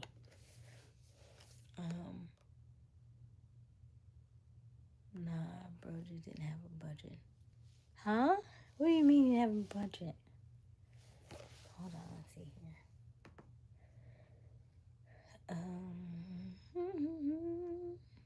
Let me see if it's in my storefront. Let me see if my storefront is on my page at all. Do you see it? Are you going to sleep, Misfit? Am I boring you, Misfit? Okay, hold on. Crap out of each other, and one of them punches the other one and knocks him down.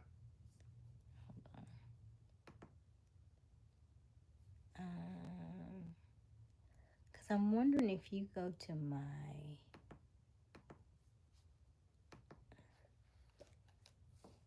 You sleepy already, Misfit? How many days is it?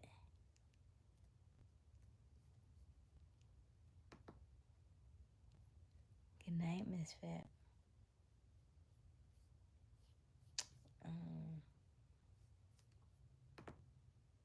Let me go to my channel.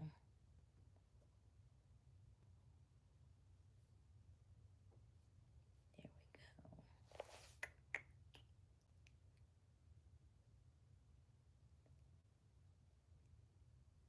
go. On the 3rd. Today is the 21st. What is that? Is that 18 days? Oh, today's 22nd. Nice. That's so good, Misfit. That's amazing.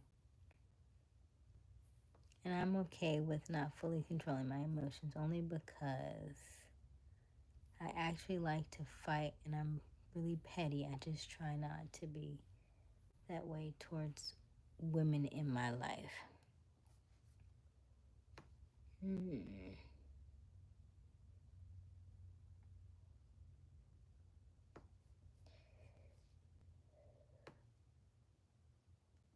What's causing the pettiness, though?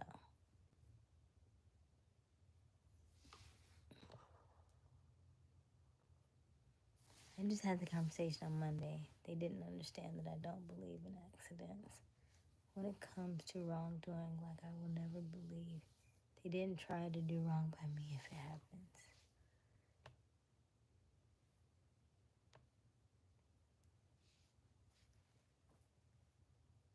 It's like 3 continuous messages.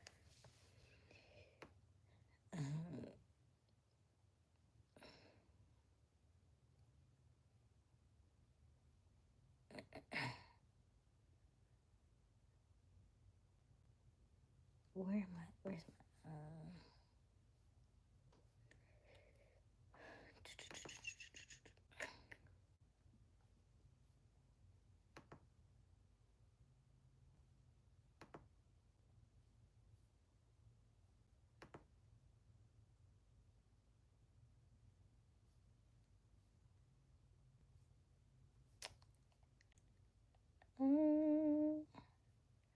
Where is my,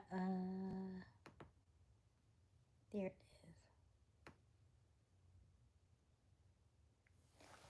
It's really not on there.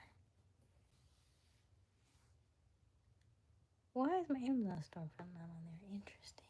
Okay, let me put my Amazon storefront on there then. How do we not do that? That's so interesting. Hold on. Amazon. What is my Amazon storefront? Ooh. I feel like it's just like Amazon store / Aysia Smiles, but I don't know for sure. Let me Google it. Amazon storefront.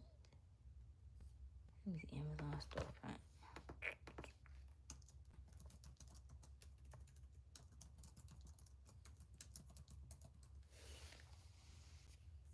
Oh, I think your chat is showing my comments not in order. That makes sense when you read them the other way. Gotcha. I'm just naturally petty. I don't believe it. But why do I not do people wrong? But if a person pisses you off, so that means you're giving somebody else your power. So you brought up a good point. Okay. So last week I was on a call. I had been following this lady all week.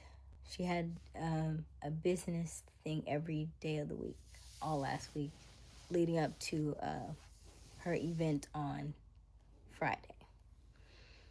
Watch Monday, watch Tuesday, watch Wednesday, watch Thursday, and on every night she was like, hey, if you like the live, then I have this offer.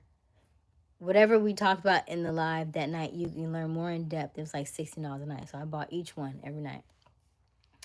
On Thursday, she started talking about different sales things. And so I said, oh, wow. So, okay. So one lady asked her a question. And she said, now, mind you, this is my first really knowing who she is, knowing anything about her, her business or anything like that. One lady said something in the chat, and she said, the question you asked is a little bit more detailed. You're going to have to wait till you're in the school with me and ask me in the school.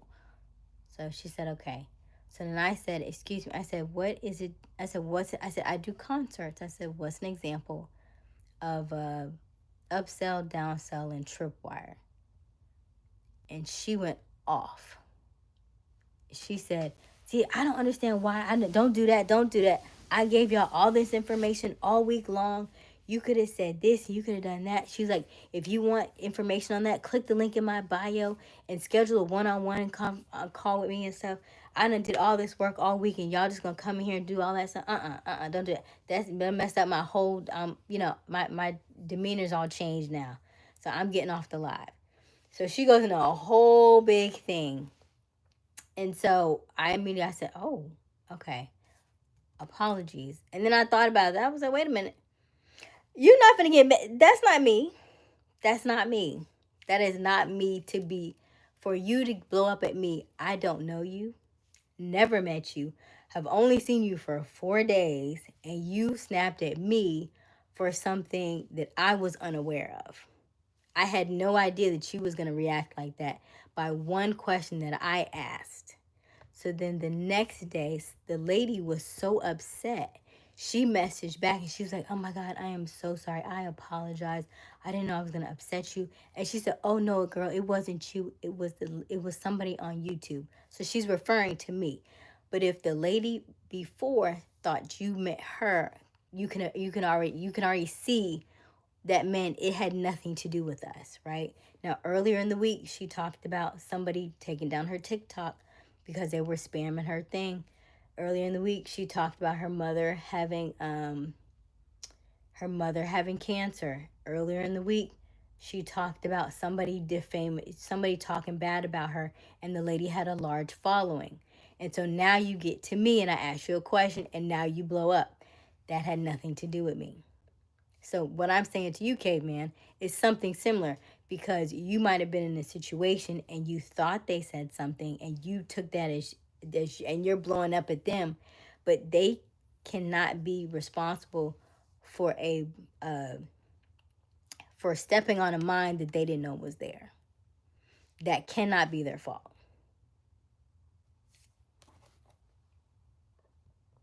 Good morning, Philip. How are you?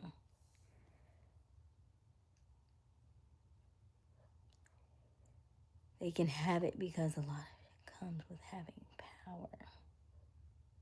Good night, Oscar. And that's why you're a better person than me. I would have talked about her deceased mother and any and everything. It would have. See? No.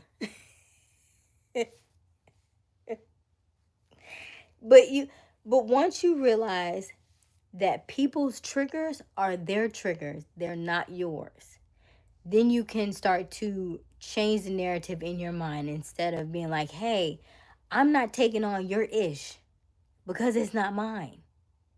That's something you have to deal with. That's something that you're having in your mind.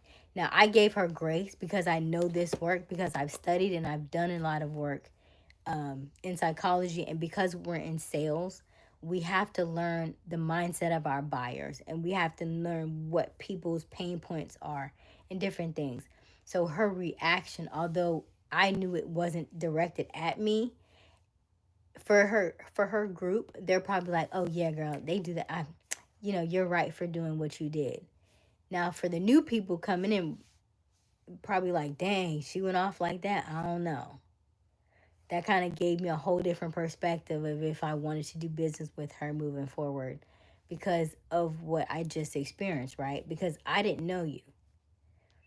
So for you to come at me was really like unhinged. And I should not have apologized because it wasn't my fault.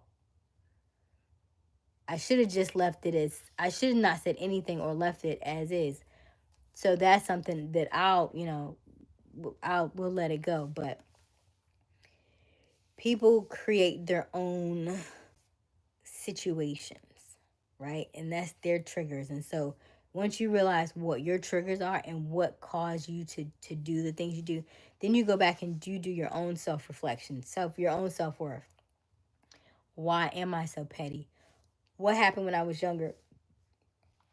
Did somebody take something from me, or they didn't want to give it back, or whatever the case is? And so now I'm like, I got to do tit for tat because I didn't like how they made fun of me when I was in school or something. Like, it usually is something that happens a long, long time ago. And then when somebody does something to trigger you, you know what it does? It bothers the little boy and the little girl inside of us.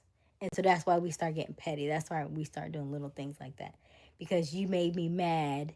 And so I revert back to my 6-year-old self and I want to get you back. But that only makes situations worse, right? Because we're older, we're wiser, we're supposed to be adults. We're supposed to be able to handle things through communication instead of getting upset and lashing out. I think that my mind said something I need to grow out of, but I enjoy it so much. Okay. Damn, that was deep. That's real though. Their triggers are there. Exactly. Right. Little BB. Hello, little BB. Girl playing a game right now with my friends. Hey, Braylee. Oh, hey. How are you? But yeah. So I hope that gives you a different perspective, because sometimes we only know our situations, and so because it's our situation, it's like, oh well, so and so did this and they did this and they did this. But if you change the narrative and you have somebody else's situation, it's like, wait a minute, hey, now that you say it like that, that doesn't make any sense. So this chat is really designed for us to learn how to be better communicators. Let us talk through our stuff before we get upset and get angry and say, okay, so what you're saying is, let me make sure I'm right, and let me make sure I understand what you're saying, right? because, right. Because she didn't have to do that, right? She didn't have to do that. And then I could have went in, but then it would have just been like we grown. We talking about we grown women here. She's probably in her 40s. I'm almost 40. Like, what would that do for me to go back and forth with you? I'm on YouTube. You know what I mean? And I really liked her, and the reason why I did join her live is because she actually is in the city that I do all my shows in. So it would have been really nice to been a little bit more connected with her, because she does, $1 million business deals, and she does events, like event design. And I would have liked to her to have maybe have done some stuff for our VIP room. So and then I also wanted to, because it was her birthday coming up, I also wanted to gift her a ticket of VIP, but it didn't seem fitting at that point now. Because I did not want her to think that the tickets were because I felt bad, because I did not. So each is their own. So we just let that ride. But it was a learning lesson. Bye, Braylee. Glad you could join us. Have a good night. Oh man. So, but that's that. Is everybody gone? Did I run everybody away? Or is everybody in self-reflection? Because it got real quiet.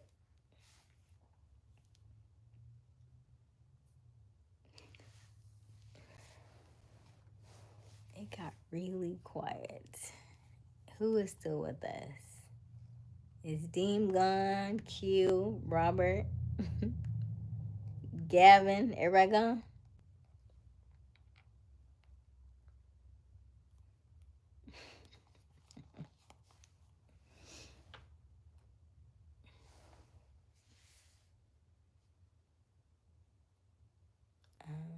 But so what did you take away from that situation? And do you kind of feel like you should have went off? No, I don't feel like I should have went off, because if I went off, then that would be my triggers. And there was nothing for me to be triggered about, because I knew I didn't do anything to her. Hello, Fernando. Hello, Fernando. So, no, I don't think I should have gone off, because what would I have said? The things, initially what I was going to do. Here's also, it was like the day after, like the full moon. And I always say, when emotions are high, intelligence is low, okay? When emotions are high, intelligence is low, especially during like times around the full moon. So I knew her birthday was coming up. I knew she had already talked about little different things all through the chat. And ultimately, I knew that her situation was not mine. What I would have liked her to do, I would have liked her to do the same thing she did with the other lady. Hey, great question. I don't have time to answer that on this chat, but if you click the link in my bio, you can schedule a one-on-one with me, and we can go over all that stuff. That would have been the response that she could have did, right? Instead of taking it out on me, she could have said, "Hey, great question. I just don't have time to do that right now, but if you click the link in my bio, you can schedule a call with me, and we can go over all that stuff." You see how smooth that would have been? And we could have went to the next thing and the next thing and the next thing. Because I'm brand new to you, I don't know your systems. I don't know any of the things. And because you're asking questions, you say, "Hey, what are your questions? Hey, what it's question and answer time." So I asked you a question. How was I to know that that question would create a response like that? Because it is time for questions and answers, right? So no, I didn't take that. I didn't take that as it was mine. But I am realizing that this book has so much good stuff in it, because it really holds you accountable to the way that you talk to yourself. And then you see how other people can put blame, like, I made her do that. I didn't make her do that, though. I didn't know her. Like, when you get mad at somebody in traffic because they cut you off, so and so maybe, you know what I mean? Like, There's another book called The Courage to Be Disliked. You might like that book more than this book. This book is definitely about words and what you're saying. But The Courage to Be Disliked is a book. You can get it on Audible too. And on Audible, it has two different sides. It has like a guy who kind of sounds like a wax on, wax off kind of guy. And then like a younger version of a guy who's almost trying to be combative and was like, well, why do you think this? And isn't it better to think this? And the guy is real chill. It's almost like if you were listening to somebody who's like in their 70s versus somebody in their 20s, and the guy who's in their 20s kind of like trying to go back and forth with the guy in their 70s. He's like, no, I'm not gonna do that. So in one scenario, the guy had got a brand new coat, and then he said, I snapped at the guy because he spilled coffee on my brand new coat. And he said, do you think the guy meant to spill coffee on your coat? He was like, no. He was like, then why did you snap at him? He was like, because he just ruined my brand new coat. And he said, well, could it be that you were already frustrated that day? The courage to be disliked. The courage to be disliked. And he said, could it be that you were already upset that day and that you were looking to get angry? And he was like, well, I mean, maybe. And so it's one of those kind of situations. So if you're already looking, you're already irritated, you woke up on the wrong side of the bed, you're already looking to be petty, then petty will find you. Essentially, is what it is. Matter of fact, DM me who that is. I go. I will not. I will not. Mm-mm. I know I got plenty of brothers in this chat, and see, that is why we just listen and we observe. We observe. And we know that every time somebody does something that we don't like and we don't react, we don't go outside. That's how you move forward and they essentially go backward, right? I'm on to the next thing, and I know that at some point it probably will come back around. She probably will see me, right? In person. I'm like, you remember? I didn't know you. I didn't like the way you know what I mean? Like, it'll come back around like that. Like, I'll be on I'll be on a panel or something. She'll be a host. You know what I mean? Like, you just never know. She could very much be at my next show. My next show is supposed to sell out. She might be in the audience at my next show, and I'm like, ain't that a blimp? You could have had them seats for free. But now you had to pay for them. You just never know. So we don't fuss about it. We don't argue about it. We just let the universe do what it does. We just let the universe do what it does. And that is all we do. You know? That's it. So, any last words? So that is your homework for tomorrow. Or to read the book and then just watch your comings and goings and see what may ruffle your feathers or might be a potential trigger, and then figure out why that bothers you. Like, why does somebody's like, oh, it always they always do that. Well, they always do it because they know they can get a response out of you. If you stop giving them the response, then they'll stop doing it. That's what essentially happens. Somebody knows you don't have children, but if you had a baby mama and she knew how to trigger you, she would do it. Just because she knows it's going to get on your nerves, going to piss you off. That's what they're looking for.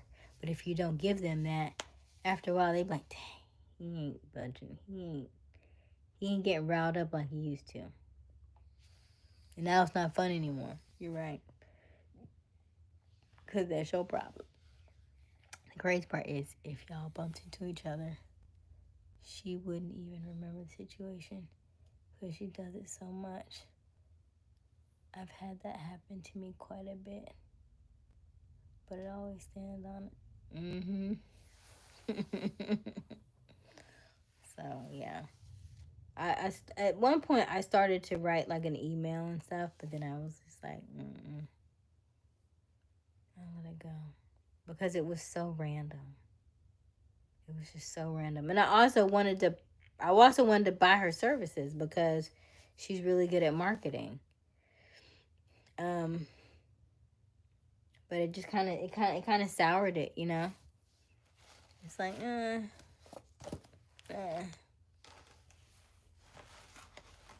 so it's all good. Hello, Nandy. Nandy, you are late. Because if I felt some type of way then I would feel some type of way now, even if I don't remember what happened.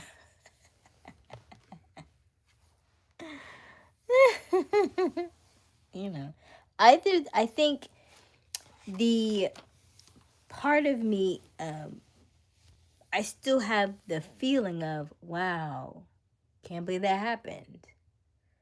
Not the feeling of having to do anything. Almost because it's like, where I'm at spiritually, I already know it's gonna come back to me in some way, shape, or form. So I'm just excited to see what that looks like.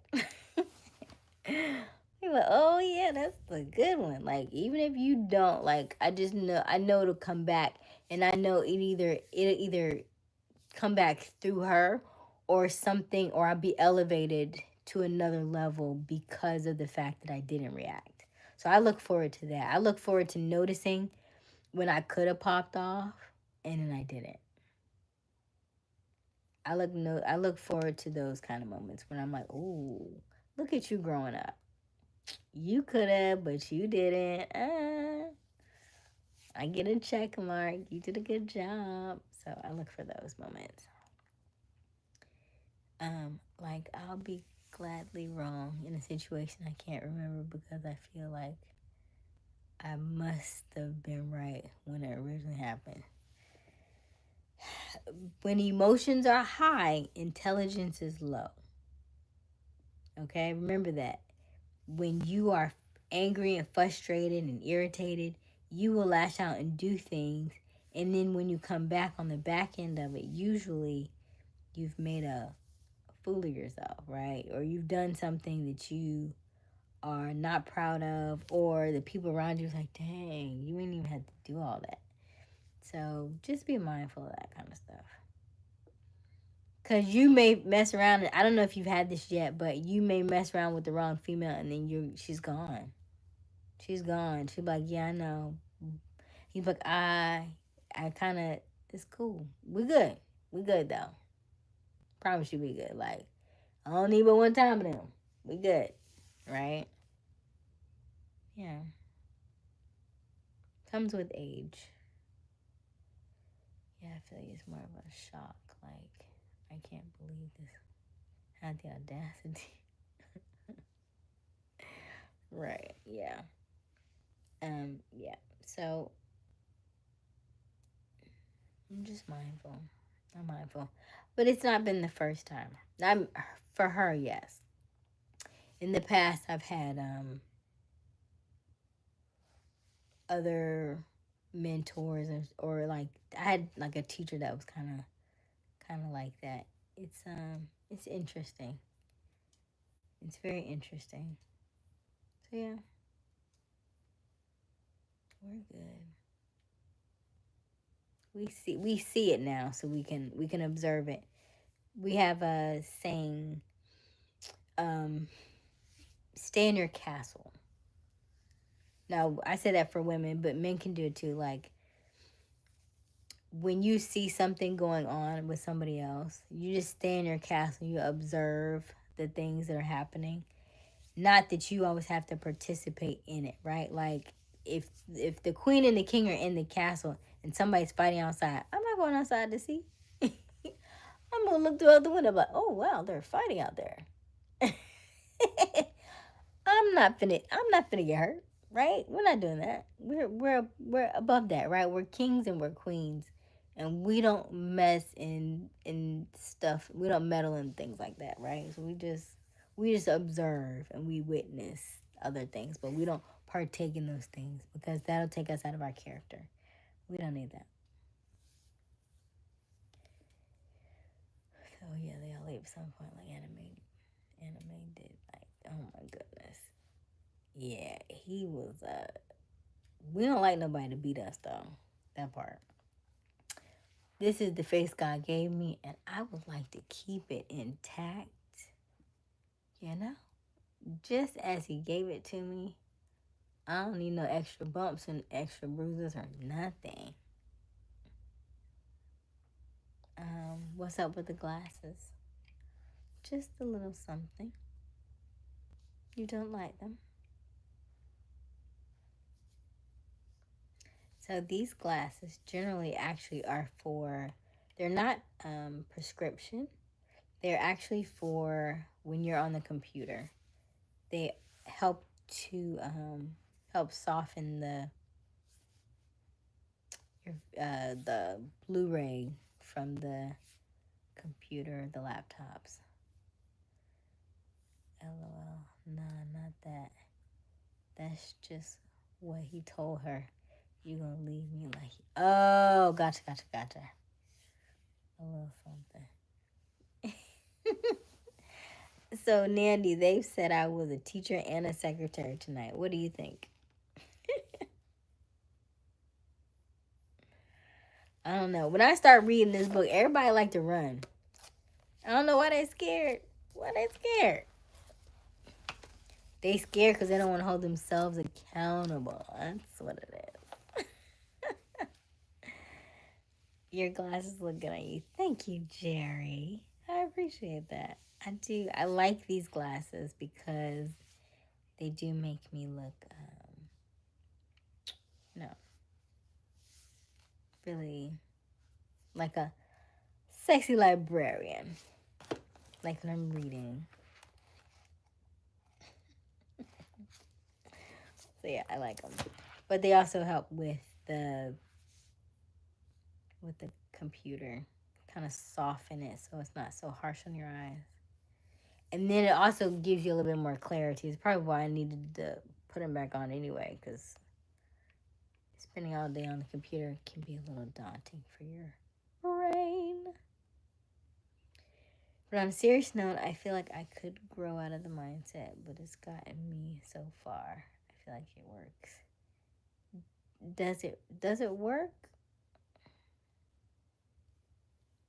You feel better. That's, I feel like, or is that your ego? Your ego feels better because you got that off your chest. That's what it sounds like. Your ego feels better because you popped off. And I figured sexy lawyer. Oh, sexy lawyer, but Liberian is cool too. I love how I said Liberian instead of librarian. I mean, you look like a librarian, right? So I'm giving teacher, secretary, librarian vibes. Okay. You got the libs. Thank you, Jerry. KS. Hello. Smiles while you flirting with the whole internet. I like your hair. Thank you, Jerry. You look like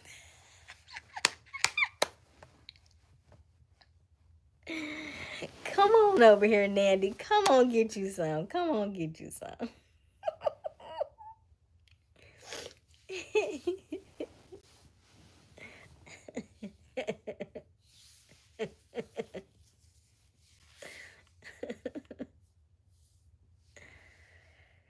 Oh, goodness.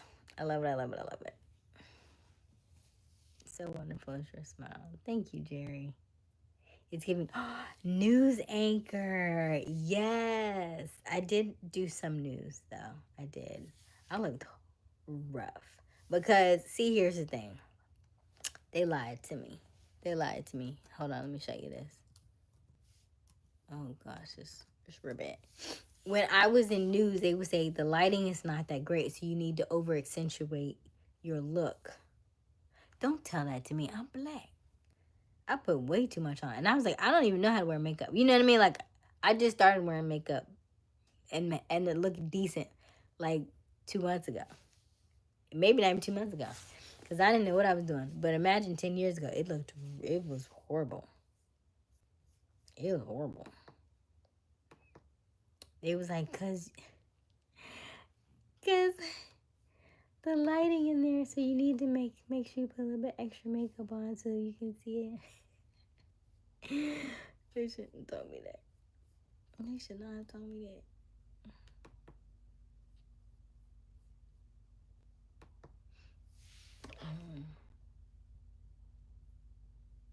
Nandy. Where you running to, Nandy? Come on. Sit right here.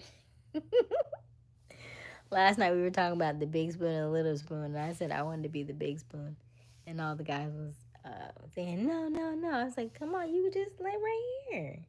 Why don't be the little spoon? Also, I feel like it doesn't have to end at words if they're that upset. I'm open to taking it to any level they want to.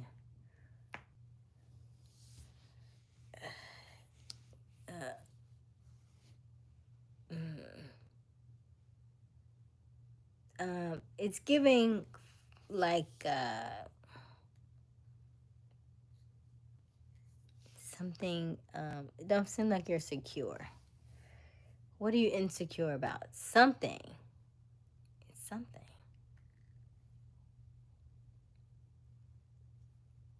Because if you are secure, there's like this quiet confidence. Like you ever see like Obama, right? Like that kind of confidence. Like he don't have to do all that, right? Like you know what he said he means, and it just is. Like you don't have to be all the extra stuff. You don't gotta do all the extra stuff. It just is, right? That's what I call it, quiet confidence. And so quiet confidence, yes, Nandy, Denzel Washington. That confidence is like, I don't have to do all the extra stuff. Like I can say what I mean what I say, and you know it, you feel it, you can, you know what I mean? Like you feel the presence of it, you feel the energy behind it, and you don't gotta do nothing else. Like when your mama gave you that look, you was like, yes, ma'am, and you got quiet, you sat back, you know what I mean? Like it's just that you don't have to do all those things. You just have that that command. When you be able to command like that. Yeah. Okay, let me see here. Yeah, but I know by his demeanor that Obama would put hands and feet on someone. I don't think so. Maybe back in the day, but I don't even see that with Obama at all. He just seems like he knows how to get you with his words, right? Communication is really good.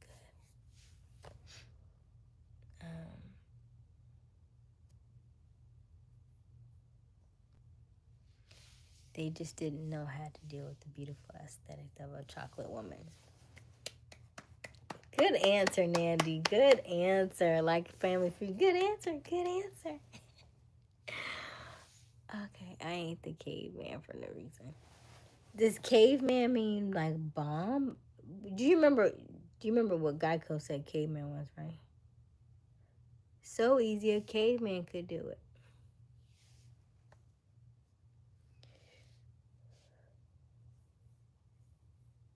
I was here more than 2 months ago, and I've seen you not look good. Oh, I'm about to say I didn't look. I was like, was I sick that day? Okay, I was here more than 2 months ago, and I've never seen you not look good. I be looking rough on these lives. You know that, right?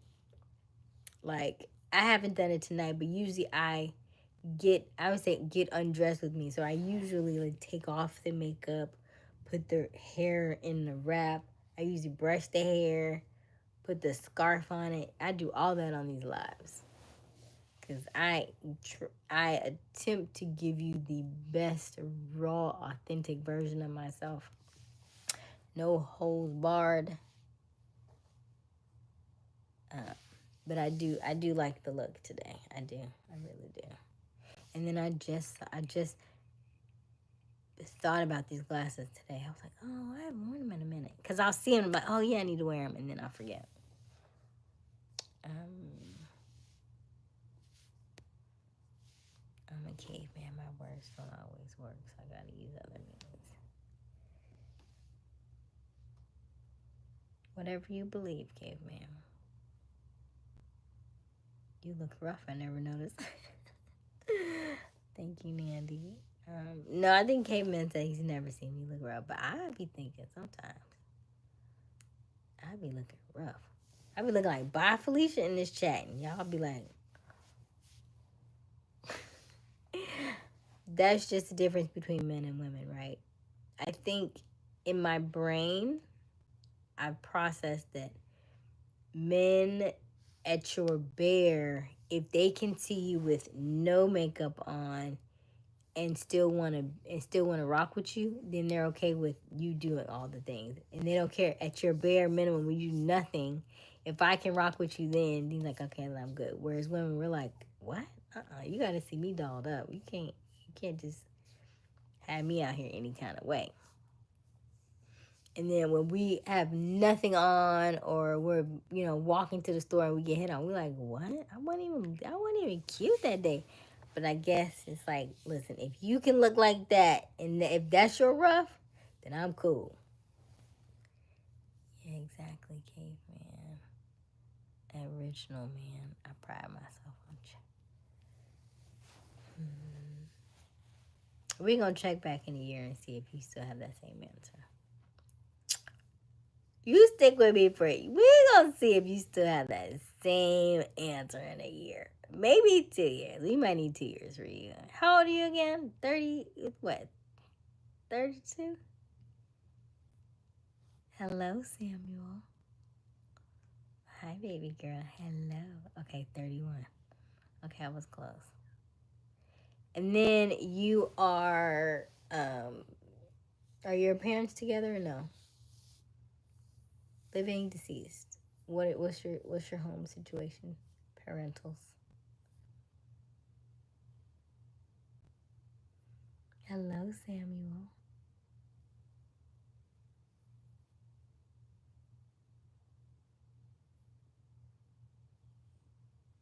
Nope, never was really together.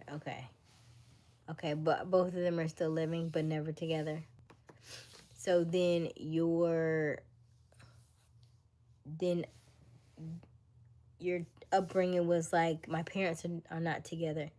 So it wouldn't make sense for me to, why would I want to settle down, right? Some people have a stark contrast like this, but like, you grew up without having 2-parent households, so then you have multiple partners, right?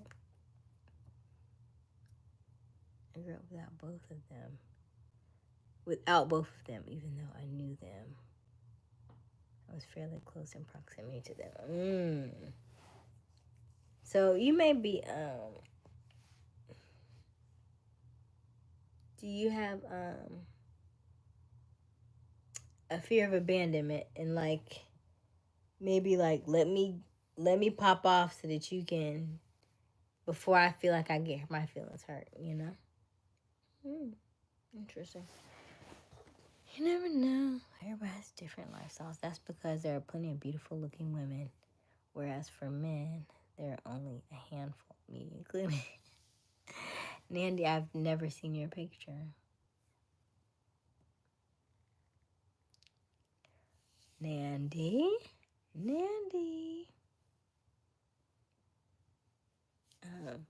And I grew up without both of them. Yeah, just me and my older sister in a no-parent household. How old's your sister? And then what's her relationship? Is she married? Is she single as well? I think once you kind of dig a little deeper about kind of why you are the way that you are, and kind of figure out if you want to change, right? Because that has to be something that you want to do. But if you feel like maybe I want to do better, maybe I want to change, maybe I do want to settle down, maybe I do want children, maybe I do want a family, then once you cross those paths and turn over those new leaves, you're going to find yourself in a very interesting situation. A good situation, though. But 35 and 20, married with kids, okay. And do you think she is a better person now that she's married with children from when she was younger? Do you think she grew up and has a different sense of awareness now? Because I will say that, yeah, marriage and children will change you.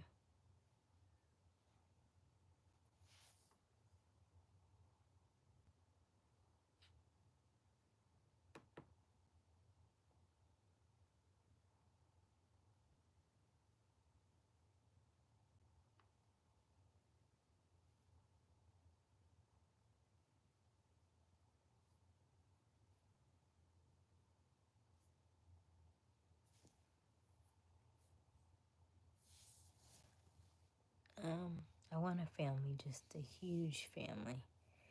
And nah, she never got over our situation because she actually remembers being raised by them. I don't. Okay. Well, she didn't get over it, but she did the opposite of what you're doing, right? So she ended up getting married and having children because she wanted a two-parent household because she didn't get that growing up, right? Right. So now she's having that. 35 is a 35 is a good age. Wait till 38 is when things start to shift. When you get to really get to the nitty-gritty and really figure out if you're enjoying the life that you're living and all that kind of stuff. So yeah. And I think you're essentially kind of sowing your raw oats because you didn't grow up in a two-parent household, so that's true. She hates it. I honestly didn't. I still don't care about it. You didn't care about it, but you did something different. So you say you don't care, but you chose something else. I don't care, so I'm gonna do my own thing. I don't care that I have parents, so I'm gonna do this, I'm gonna that. Thank you for sharing. Thank you for sharing. I always enjoy our conversations, caveman. Wish you'd come more often. Her stomach looks weird.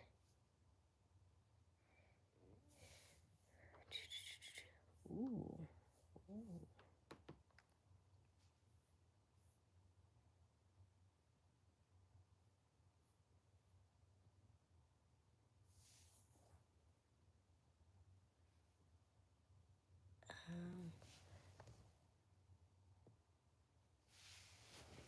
Good night, KS.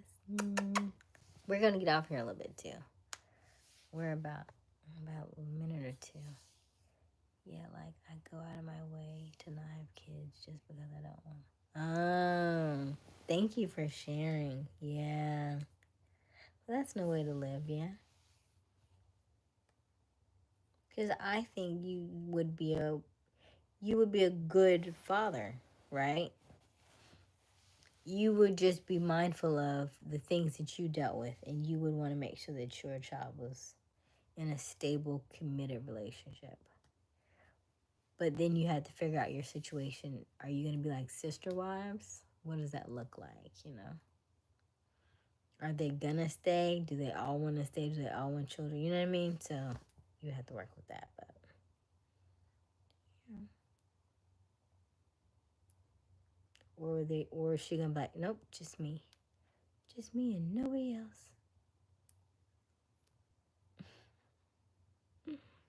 Because I do think your multiple women has a lot to do with the fact that they weren't there. He's like, well, if I hedge my bets and if I get 9 or 10, that way anytime I call, if one can't make it, then the next one can make it. Or if one can't is not there, then I have another. I have choices because the two that I wanted to depend on I couldn't. So now let me make sure I have so many that I have plenty to choose from, so I'll never be alone.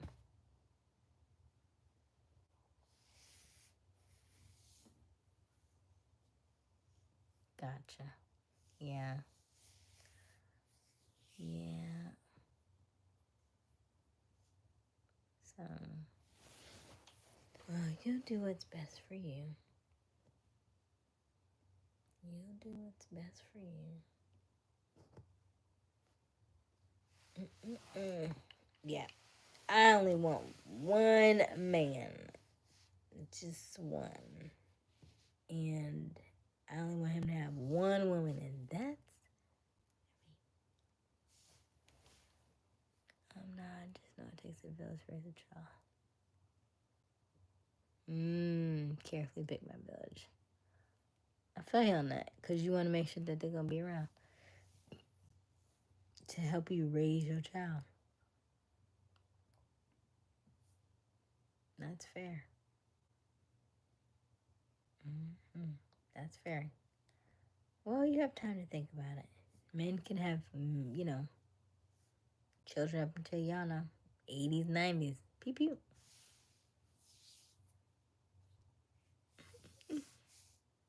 How was work, caveman? How many kids would you like to have? Nandy, great question. Initially, I wanted 4. And then I got older. So now 1 or 2 would be good. I think 2. Just so they could have somebody to chat with. Because I think only children are very independent, but I would think that they're probably a little on the lonelier side because they just don't have that back and forth like other people do, you know?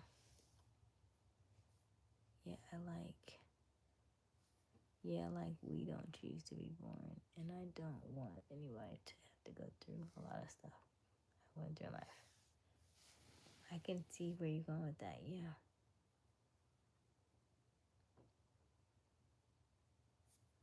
Only children have issues socializing and learning how to share. No, I feel like the opposite. You think children have issues with that? I feel like kids get along great. Like, you want to play with me? Okay, I'll play with you.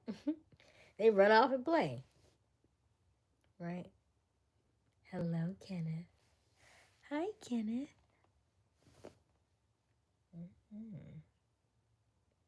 I just think it depends. I think kids can be, if they see somebody else being cruel, then they can be cruel. But if they are, if they've, an only child has that issue. An only child has that issue? Oh, hard socializing because they're maybe timid and shy. Okay.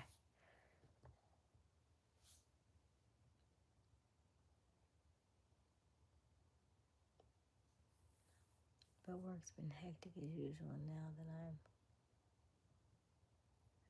my eyes are gonna. So if you are indeed sexless, why is you trying to bag this lady with the crisscross braids?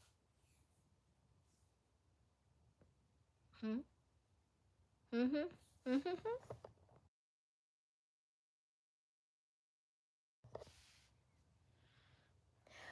Uh,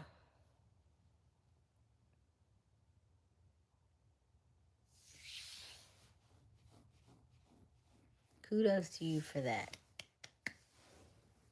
That's pretty good. That you could. Cause it's been what? Since Mother's Day, you said, I think? You said things are getting spicy, Mandy. Yeah, he decided to stop. Okay.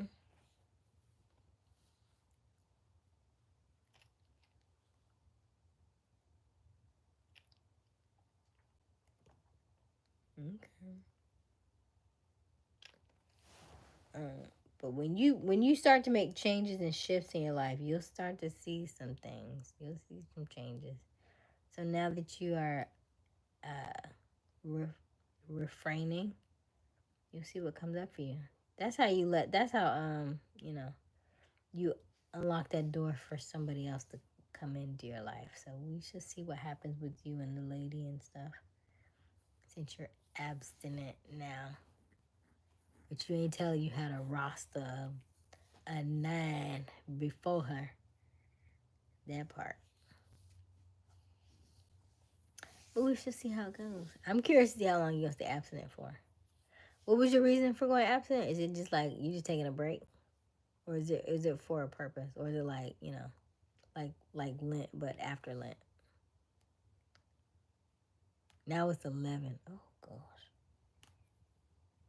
Yeah. I wouldn't want to find that out. I would want you to tell me that up front. Hello, Kenneth. Do you believe in a man and woman, heaven, destiny together? Do you mean like soulmates type stuff? Is that what you mean? I do believe in soulmates. Yeah, I'm not having any relations until I start getting married. Okay. Well, good. This is a time for you to really reflect and self-reflect before you get married, because that pettiness is not gonna work in marriage. Okay, just so you're just so just so you know, it's not gonna work. That's not gonna work.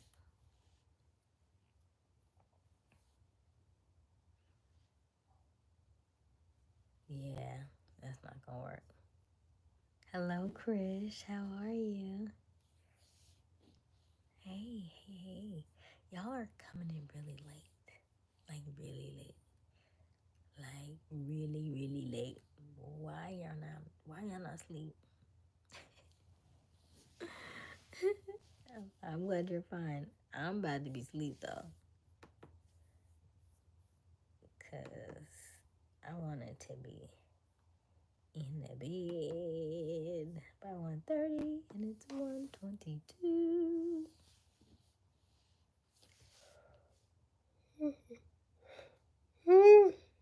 Oh, excuse me. You tell him, Aysia? Andy, I'm finna be in the bed. I'm finna take this, I need to, I almost had them makeup wipes. Let me see if there's a makeup wipe in here somewhere. I need way more makeup wipes.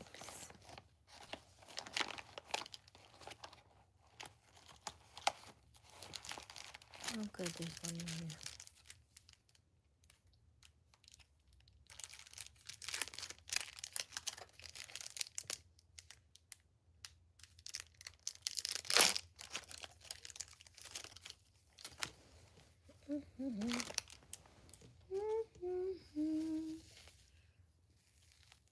Oh no, that side of me is stricken for the streets. I don't handle my women that way.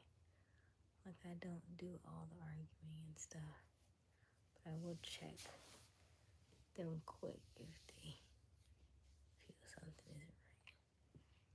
You will check them. How do you check them? Quickly.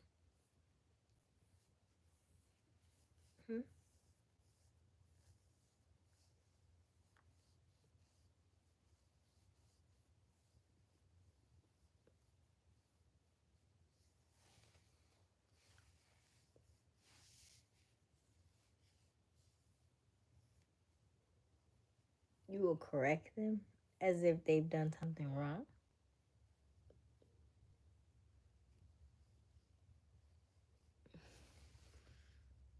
It's almost sound like you're like scolding them, like you'll correct them.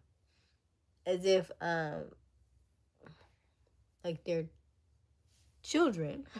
Like you were saying, like you don't want to be like a child, but your conversation almost sounds like you were wanting to put them in a child's place. But when we talked about you and she said, go walk it off, you was like, don't treat me like I'm a child. But you're doing the same thing. Or no? And then putting it all out there. If you notice something that isn't good for them or me, then I have to let them know. But still, I won't talk down. Okay. Okay. Okay. That's fair.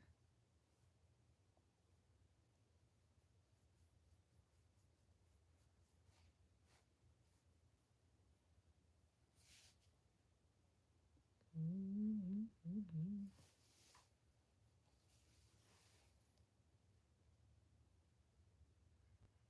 Sounds good.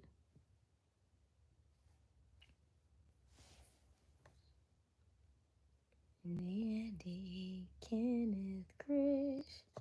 How y'all this evening? Where y'all been at?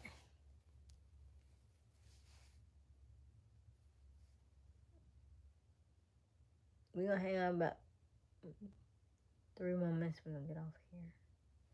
Any last questions in the chat before we go?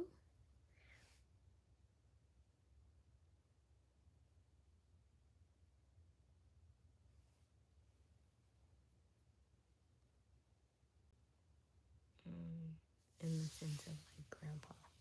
Like I'll tell you, cut and dry it what it is.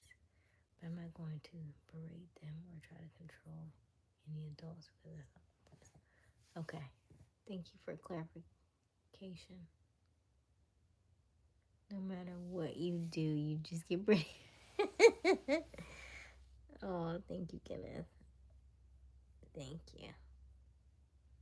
We were talking about that earlier in the chat, and it was like, somebody, you never look bad. I was like, to each their own. I be thinking I look crazy in some of these chats. I go back and look at some of my videos. I'm like, dang, Age, you was on the camera like that. You just.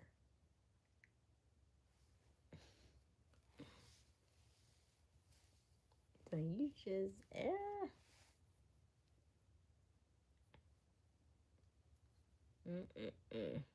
I'm also very assertive. Assertive how, Nandy? How?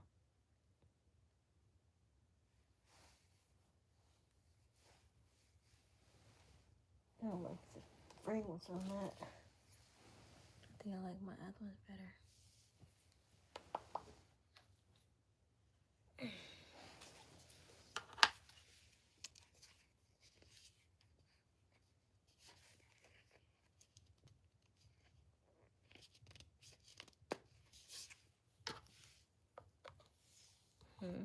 How are you assertive?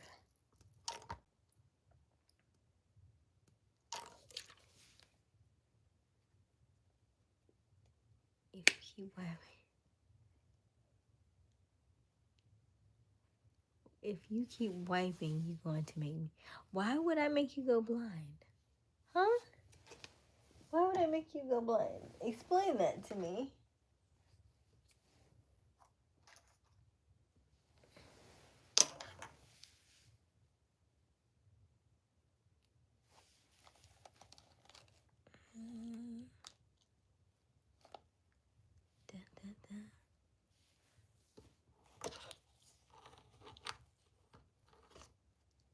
Put them in check when I see them step out of line. Oh, we're putting them in check. Why are they stepping out of line? What are you saying that they're doing that's not to your standards? Women are not property. Remember that. Women are not property, okay? Okay? They're not like pets, okay? They are real people.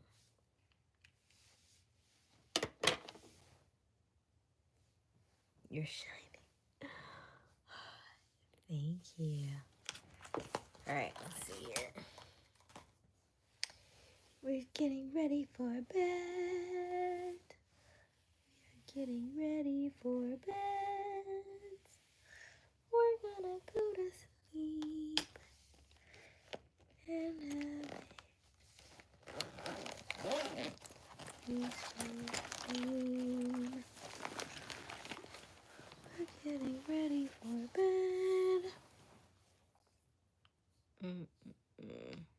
they don't spoon me like they're